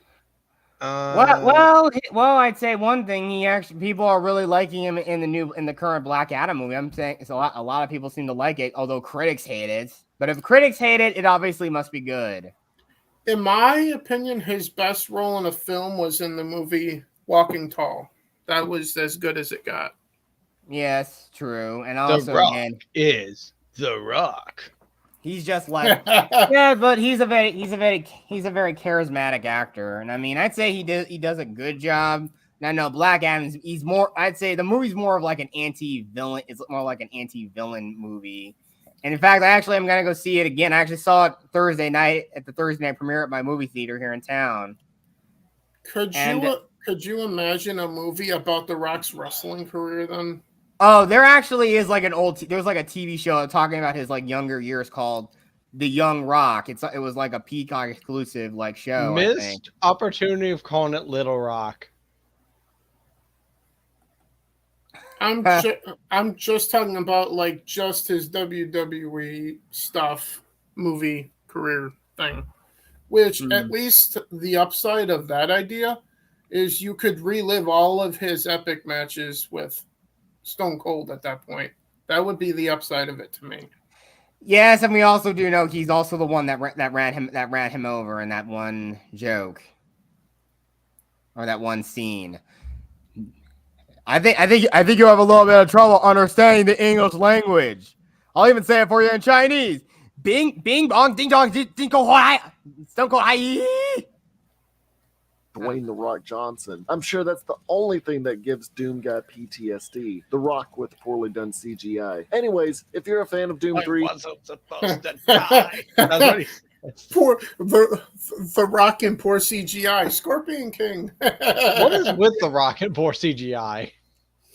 Apparently, that man was just not made to be a CGI actor. I don't think so at all. Like, remember, the man's already a mountain. Yeah. But that'll be an interesting matchup.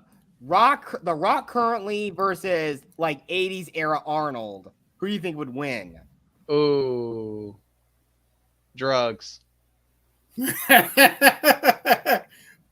cartel. Cartel wins.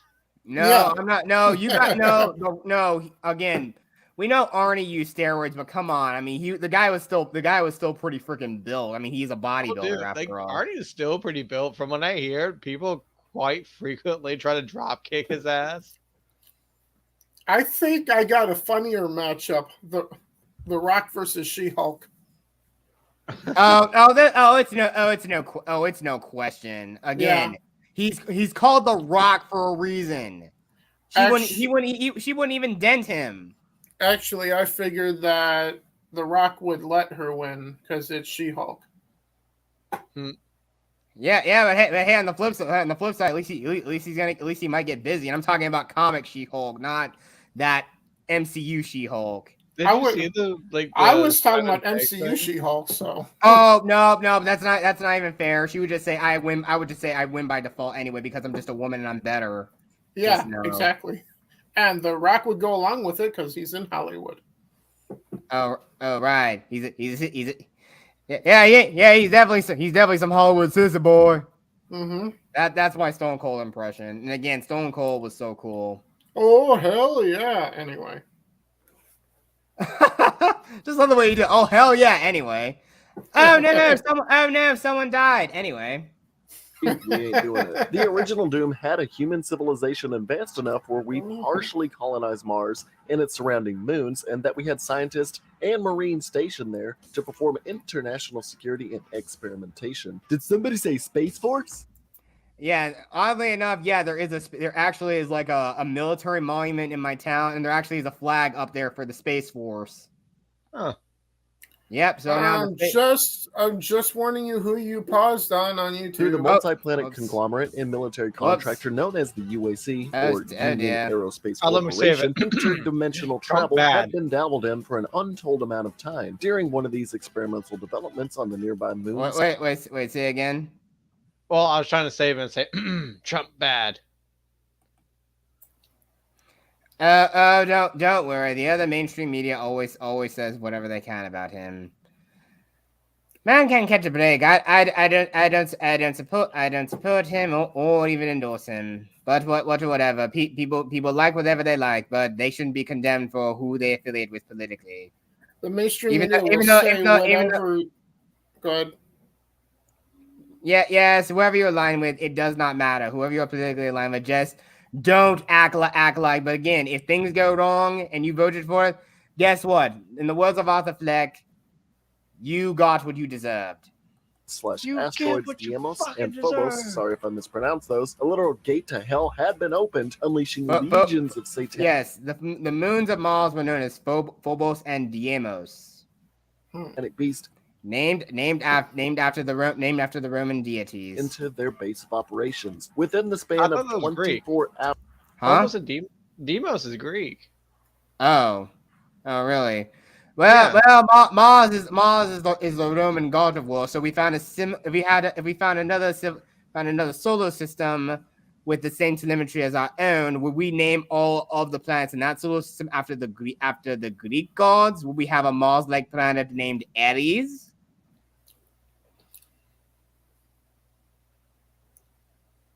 Huh? Anyone? Sorry, what was the question? Would we name a planet that's similar to Mars after the Greek god of war Ares? Yeah, I think in Greek they named Mars Ares. Yeah, in Greek mythology he is Ares. Yes. I'm sorry, I wasn't listening at first. I was noticing something about my profile pic, the eyes. It seems to me to look like I have black eye lenses, which I didn't. Baz, get your super shotgun. We have a demon here. Oh dear. thousands of personnel were confirmed dead, and from that large percentage were reanimated as shambling, possessed corpses. Yep, this scenario will of course have the standard zombie, but these instances don't mutate horribly or add to an overall disgusting beast, but most will retain knowledge on how to operate weaponry and armor. However, the big guys are current residents of Hell. Of course, this is also through the eyes, or more so helmet, of the man known as Doom Guy, an extremely battle-hardened and combat-trained Marine that was placed in a Mars prison after assaulting his superior, who was commanding the execution of Yes, we don't want to talk about that part. We don't want to bring that up. 20. The UAC execution of nearby civilians. Doom Guy cares about the people. Doom Guy 2020. The UAC. Oh yes, but wouldn't that have been something if he ran for president? Would you vote for him, Bears? Yes. All he has to say is "ooh," and I will vote. He sends Doom Guy. Whoa, yeah, I agree with that. Mr. Doom Guy, how do you feel about raising taxes? Sounds good. No taxes for anybody. If anyone wants to raise taxes, I'll beat the crap out of them for it. I'm a man of the people. Time Moon Phobos, where one of their installations was relaying numerous stress signals, fighting his way through the demon-infested hellscape to go through a portal to Mars's other moon, Deimos, where more demonic forces constructed their own Tower of Babel. It was here that he took down the cyber demon, which was officially described as a missile-launching skyscraper with goat legs. Doom Guy he buffs. then takes his first murderous vacation into the pits of hell, killing everything. It's amazing how little you can do with that much back in the day. Inside, including the spider demon that will become the biggest thorn in his side. It was incredible back then.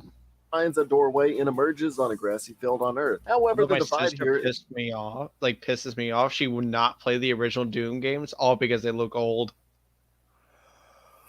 What an uncultured swine your sister is. Tell her Dr. Vanderberg said that. That some people say the guy from Doom 1 and Doom 2 are separate individuals. And what?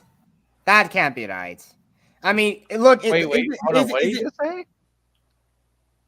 Here is that some people say the guy from Doom 1 and Doom 2 are separate individuals, and the fact that Doom Guy at the start of Doom 2 is the sole survivor still remaining on Mars leaves a lot of plot holes that the original dev team, I'm sure, didn't intend to create. They just wanted to make a game where you shoot shit. Oh no! Wasn't that his pet rabbit? Yeah, Daisy. Oh, poor Daisy. Yeah, it's the same guy through and through, except for 3. Yeah, but I'm glad they brought Daisy back. So yeah, there's literally a painting of him and Daisy together. Oh, you can find Daisy in every level in Doom Eternal. Huh? I never noticed that. Doom Guy makes it back to Earth expecting some peace and quiet, but shortly discovers that hell was there long before he was. Major cities around the world are quickly descending into chaos and destruction, forcing numerous world leaders to evacuate survivors to... And that's a pretty horrible thing if hell on Earth is unleashed. But hopefully if the rapture happens, we'll all be saved. I know Sparks will be saved. But maybe he could be left behind because I'm a tainted soul. So yeah, Sparks, you're probably doomed. Zing. Doc, you are not good at doing jokes. You're just not. Oh, shut up. To gigantic spacecraft to escape the dying planet. However, Hell's forces have these spacecraft walled off by impenetrable force fields guarded by even more satanic beings. Huge portions of military forces attempt to disable the field, but are wiped out, leaving only Doom Guy to fight them off all once again. Killing off the demon defenses and disabling the force field, the remains of the human race are able to flee the planet. Doom Guy Titan After Earth. Oh yeah, once again, by 20th Century Fox, which is now Disney, from now Disney. Decides to sit back and continue the fight until he meets his end. However, intelligence agencies discover the main portal to hell that originated the Earth outbreak is in... I cannot believe they actually made a Warcraft movie, and I'm probably sure it was terrible. Doom Guy's hometown. Things about it. Ironically enough, he returns to his roots much... Oh, right. This is actually supposed to be the year that Doom 2 takes place in. The year 2022. But so far I haven't heard any word about any demon outbreaks anywhere. So I think we're safe for now. Then you haven't been on Twitter. Oh. And this Nice. time they got blue hair. Another Twitter joke. Dude. The outbreak is in Doomguy's hometown, ironically enough. He returns to his roots much like Wolfenstein 2 and fights where he Question, is his home New York City by any chance? I do not know his hometown, actually. grew up to find himself diving into hell to permanently close the portal. Fighting every kind of beast hell has to offer, Doomguy tackles the icon of sin, the pillar of hell basically. Doomguy, being the badass that he is, rips the demigod a new one, and the icon's death leads to the landscape of hell to be destroyed. The portal between Earth and hell closes forever. This next part I comes would from imagine Doomguy being a Texan. So it's Fort Worth. Well, for fact he knows his ways around guns, and also id Software is founded in Texas. That wouldn't be a bad enough theory. While there, an entity known as the Wretch supplies him with the Praetor suit to better survive in hell with inhuman powers. He joins forces with a group called the Sentinels, who exist to fight the demons, but lost their fight long ago. As time may flow differently in this dimension, the Doomslayer torments hell for thousands of years. The demons, unable to defeat him, devise a way to contain him. He is captured by the forces of hell and trapped in a sarcophagus sealed by demonic power. The Sentinels are later all killed. He soon awakens in a whole new 3D HD world. Everyone's talking about new graphics these days. Apparently the UAC from a separate universe from his own covertly entered hell, delving in for energy resources, a separate reason from his universe as they were trying to harness portal transportation for fast travel, and recovered the sarcophagus that hell had been containing Doomguy for who knows how long. Doomguy eventually awakens to find the scenario he helped stop before had started all over again. This time around the motives of two high-ranking officials coming into play between UAC Mars director Dr. Samuel Hayden and again, how is he a human being? Is his brain just inside of that robot? Shit. I forgot what the explanation was. Although there was actually changed in Eternals DLC. I just looked up information on Doomguy's home origins. The only thing I find is that he's from Earth. Do you have any idea how little that narrows it down? And Dr. Olivia Pierce, who both have their own like goals. Like I said, I don't think it's been confirmed where he's originally from. Sorry. Except for planet Earth. Yeah, minus that. Entered hell, delving in for energy resources, a separate reason from his universe as they were trying to harness portal transportation for fast travel, and recovered the sarcophagus that hell had been containing Doomguy for who knows how long. Doomguy eventually awakens to find the scenario he helped stop before had started all over again. This time around the motives of two hybrid Accidentally hit the thing right there. King officials coming into play between UAC Mars director Dr. Samuel Hayden and Dr. Olivia Pierce, who both have their own goals for this new fixation on hell and its capabilities. Hayden claimed that opening a rift into hell was for the betterment of mankind, showing either extreme levels of power-hungry lust or the corruption that took place once the portals were opened. Either way, Doomguy, looking at the dead civilian before him, knew that the Mad Doctor's sentiments were hollow and needed to be stopped at any cost, as long as the cost was every bad guy's life in the process. Pierce, on the other hand, was corrupted by an Argent artifact given to her by Hayden, slowly morphing her brilliant mind of biomechanical and genetic engineering background to become focused on studying the origins of Argent energy. It was the UAC's research that led to the discovery of Argent energy, a renewable, oh boy, here we go, a renewable energy that had unlimited potential into helping mankind solve its energy consumption problems. It had unlimited power! Oh, look, the Eye of Sauron. Said every politician ever that actually acquired power. Why can't people just use fusion energy, you know? I mean, you got nuclear power, just use that. Well, because look at the exploding cars in Fallout. Oh, right. Well, I mean, come on, if you're that advanced, I mean, you could still just harness power from a star. I mean, build a Dyson sphere around it. You can do that. intended evil side effects. It's like a Hell, for all we know, aliens probably do it. done this before. When humans discovered this energy in 2095, Olivia Pierce led the investigation into the portals. For some unknown I reason, love the this residents scene. of Hell allowed the excavation of Argent peacefully Aw. for a time, while Helena herself struck a deal with a demon lord. This was most likely because of the sheer damage brought on by Doomguy before he slipped into his slumber. Imagine being such a badass that even Satan won't touch you as you're hibernating in a sarcophagus. You angels, and we said nay.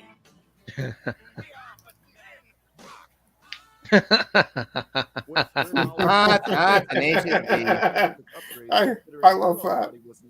Yeah, we actually, me and Killzone actually put out a guy named Tenacious D.O. D-I-O, yeah. Metal to free herself from being Deal. in a wheelchair. Pierce handed over I was like, Hell's got B.O., get D.O. capabilities, which explains why these millennia-old creatures have fancy new weapons grafted on their arms. She learned of Hell's fear that the Doom Guy may Yeah, that cyber demon was such an annoying boss in the reboot.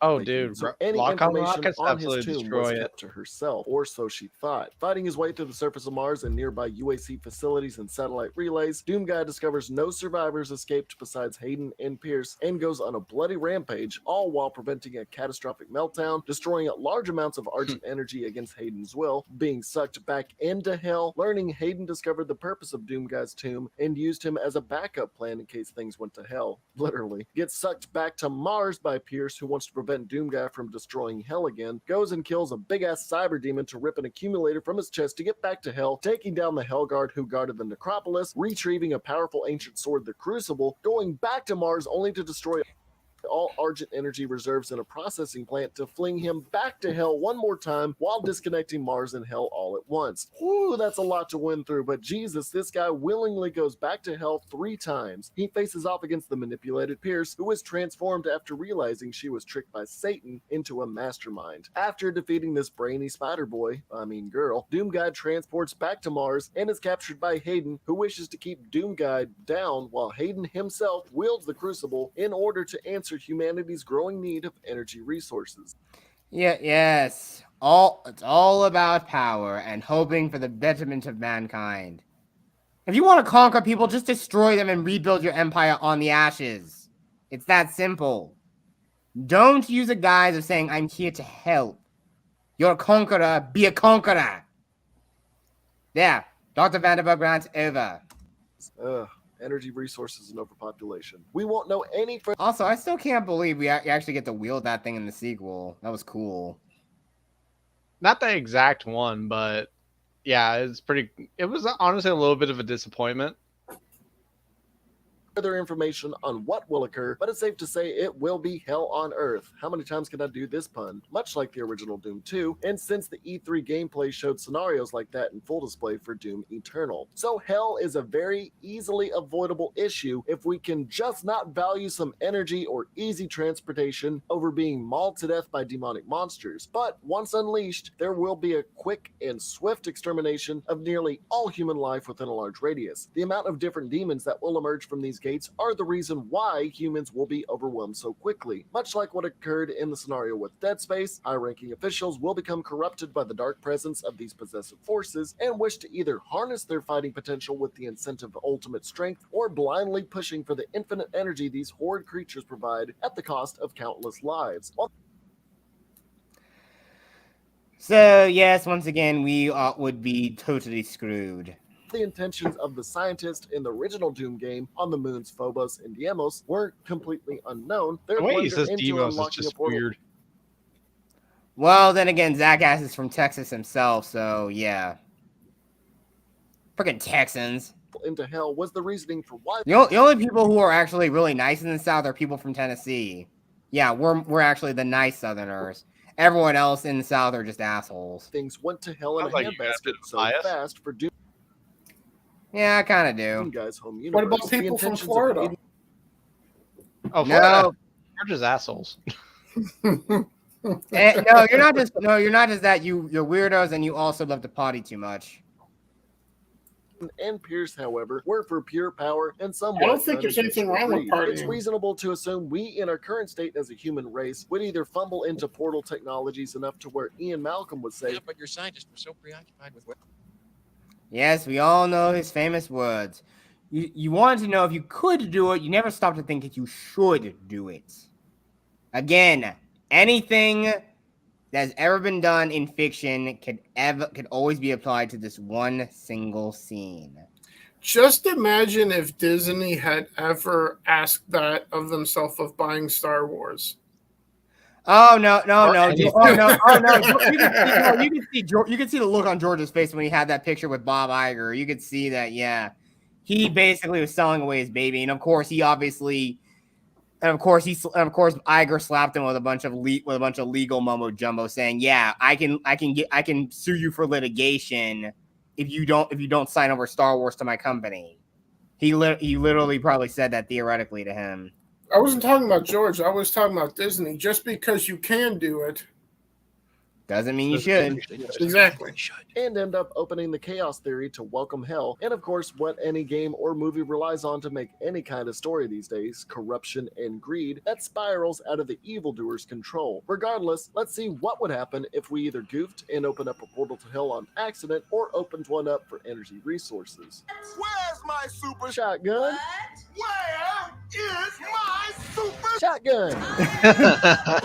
As I've said before, within the first 24 hours of the demonic outbreak in the UAC facilities on Mars, over 90% of all personnel were declared dead, and of that portion, more than 60% had been converted into possessed infantry, adding to the numbers of Hell's forces. This time frame. Why would you just let that stuff happen at the very How start? rapid and violent their methods are, and how less they are about mental manipulation of the masses or biding their time. They get in there like that. No hesitation, no surrender. There would be little to no prep for these creatures as they grip through just about any defenses built up. Considering gargantuan beasts like the Baron of Hell and Cyber Demon can easily soak in gunfire and explosives while ramming through weaponized vehicles and ripping infantry in half with ease, while most gunfire and resources will be zoned in on in these threats, there are still numerous other enemies that will kill you in a flash. As stated earlier, the majority of foot soldiers are possessed humans, decayed and morphed into either skeletal bitey cannon fodder, gun-wielding troopers, or even explosive kamikazes. The regular possessed will just shamble around, biting and swinging at victims in large numbers, while gunners will shoot down those who try to quell the numbers. Unlucky close-quarters humans will be inflamed by the explosion of the tank-infused engineers. These are just like any zombie apocalypse, if the zombies learned how to use guns effectively. It's the demonic forces that you want to worry about, since they can tear down walls, reach high, safe places, and prohibit any means of escape, whether it be land, sea, or air. The imps can...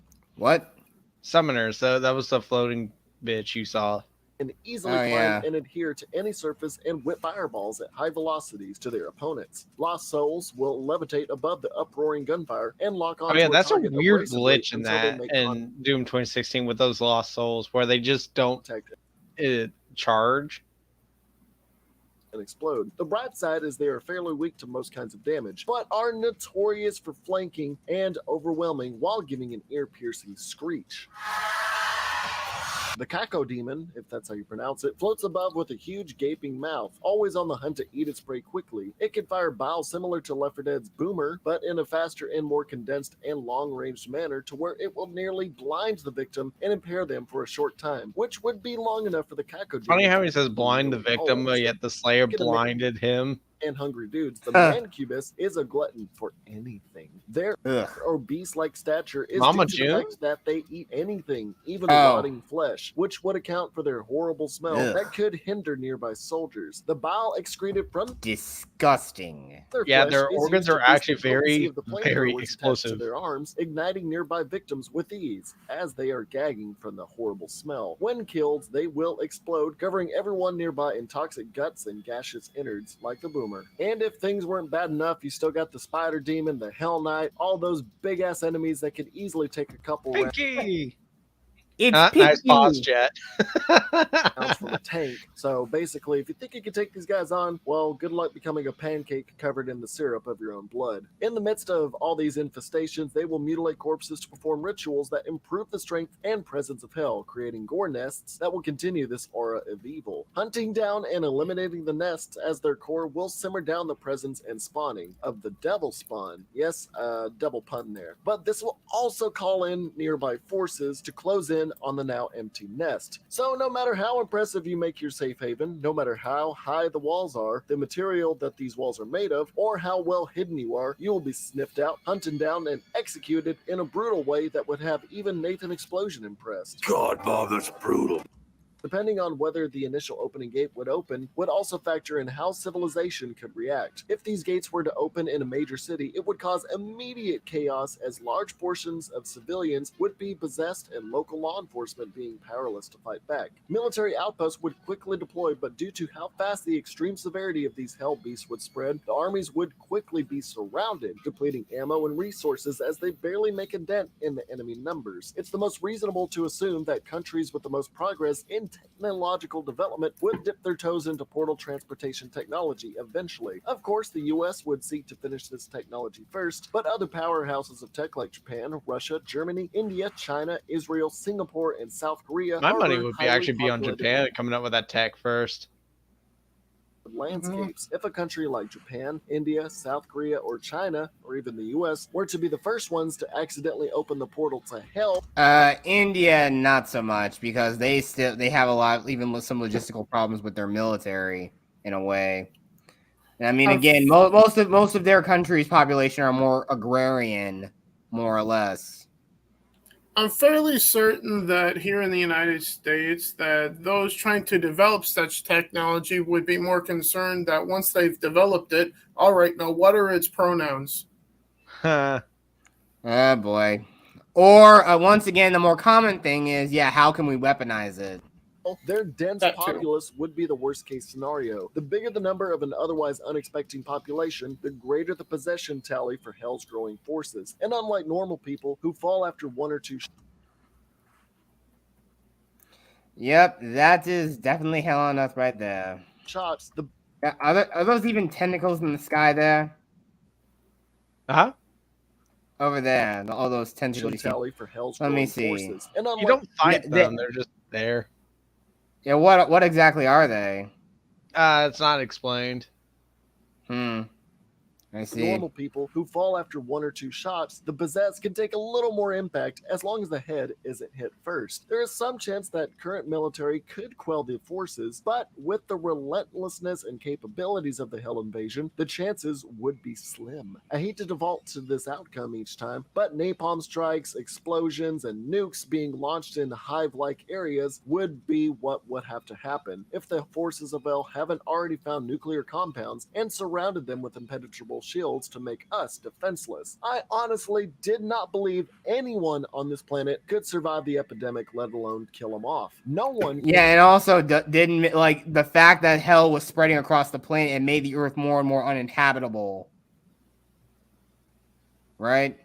Yeah, I mean, Super Gornist kind of explains that in the Eternal, where it just makes it inhabitable for humans or anything that they hell invades.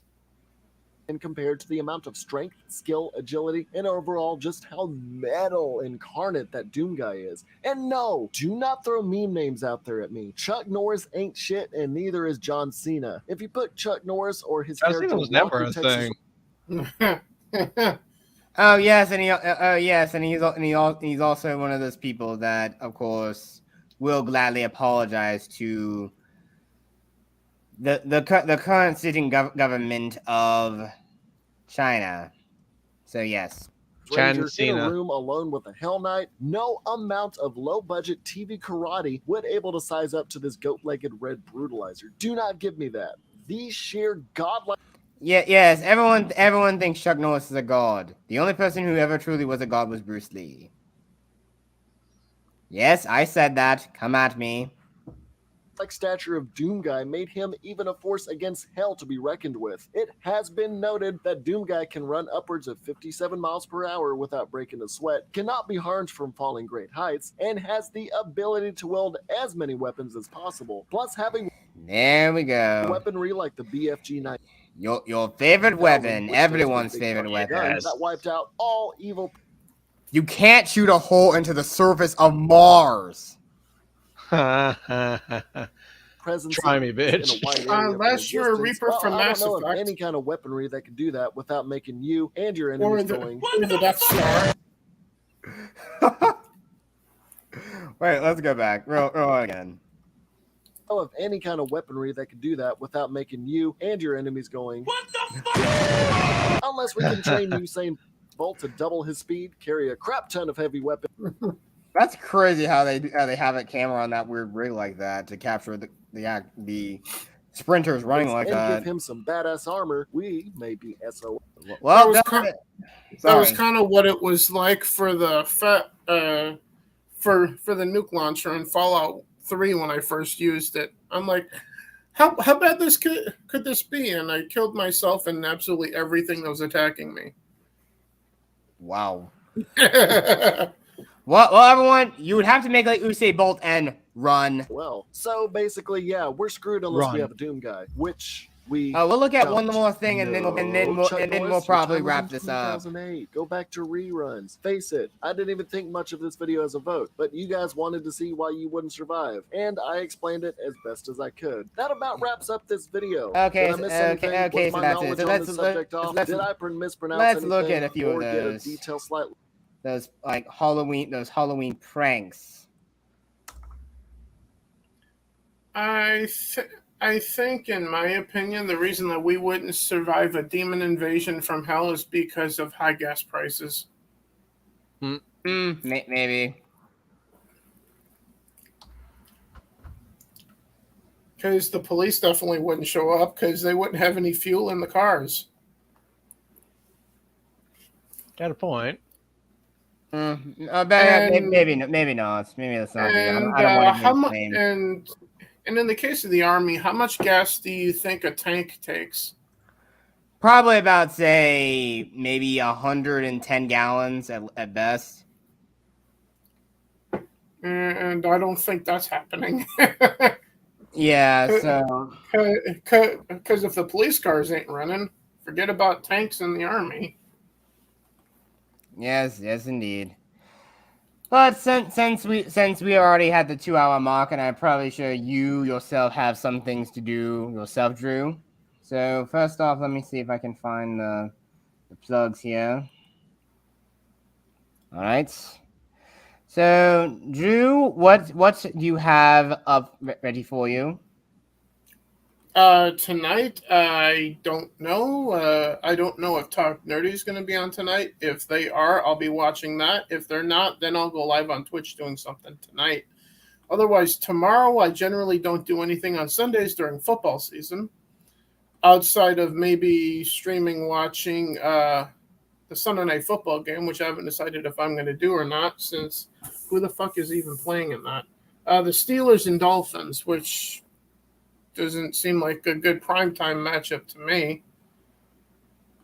Beyond that, on Tuesday nights now, my brother and I have been doing what we've been calling lately the waiver wire, talking about the last NFL slate of games from the previous weekend, looking ahead to the upcoming week of games, which I'm thinking we should probably just name that after our fantasy football leagues instead, because I think there's like some NFL talk show that uses that name too.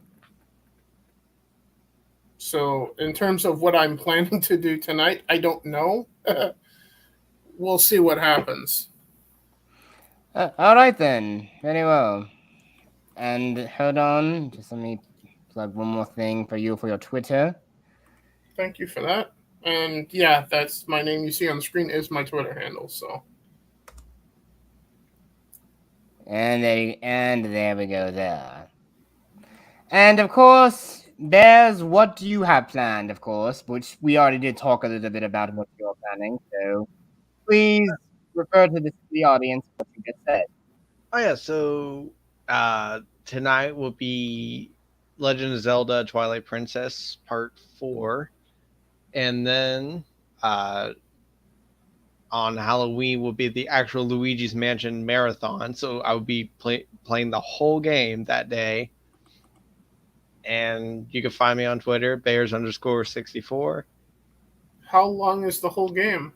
I could beat it within like 3.5 hours. Oh, Ooh, okay. that would be interesting. Definitely would be. Oh yeah, like I know that game like at the back of my hand, and I always get the A rank. And there we go. But and then tomorrow, heads up, Subpar Smasher will be in the morning because I'm going to be bowling with friends in the afternoon. What time in the morning? And that's tomorrow, right? Yeah, tomorrow morning. So Oh, like 8 bowling. o'clock. Spox definitely loves that. Damn right I do. Haven't been there in a while. So that's Eastern time? Yeah, it's my time, yeah. Okay, so Well, have fun. 2 hours earlier, I think, for me then, since I'm central. Just Jet, the clarification, Subpar Smasher is the series where I just take on any like people randomly on the internet. And Step Into the Ring is the one where I challenge other people, where they come into the ring. Yes, and again, everyone, all the times I plugged it on Twitter. If you have a Nintendo Switch, you know his allowance code. Come in and challenge Bears. He wants to challenge all of you out there. Anyone who's his subscribers, come in and challenge him. He really loves to fight you. He wants to. Ask young Midoriya. God be with anyone on the West Coast interested in Bear's Stream. That'll be 4 a.m. Oh God. Oh boy. Really? Yeah. But thank you. 8, 7, 6, 5, 4. Because there's 4 time zones in the US. Yes, and Canada as well. But thank you all for tuning in. We will see you all next week for the final week of Talking Cenobites. And I will be gone, well, for another year. But maybe, considering what's been going on now, I probably may never come back. Thank fucking God I've had it with you, Dr. Vanderberg. I cannot stand you being stuck inside my head. But Sparks, your subscribers love me. I mean, I'm the only thing that's making your channel a little bit better, right? No, that's debatable, Doctor. But then again, you'll be seeing Dr. Vandenberg again also for the last time next Friday for Friday Night Biohazard as well, so stay tuned for that. And with that being said, everybody, just to quote him, have a spooky day, everybody, and see you next time. And may God, the Force, and the power protect you always. Well, yes, I'll be seeing you all again next week for the last time. It's such a shame. Goodbye.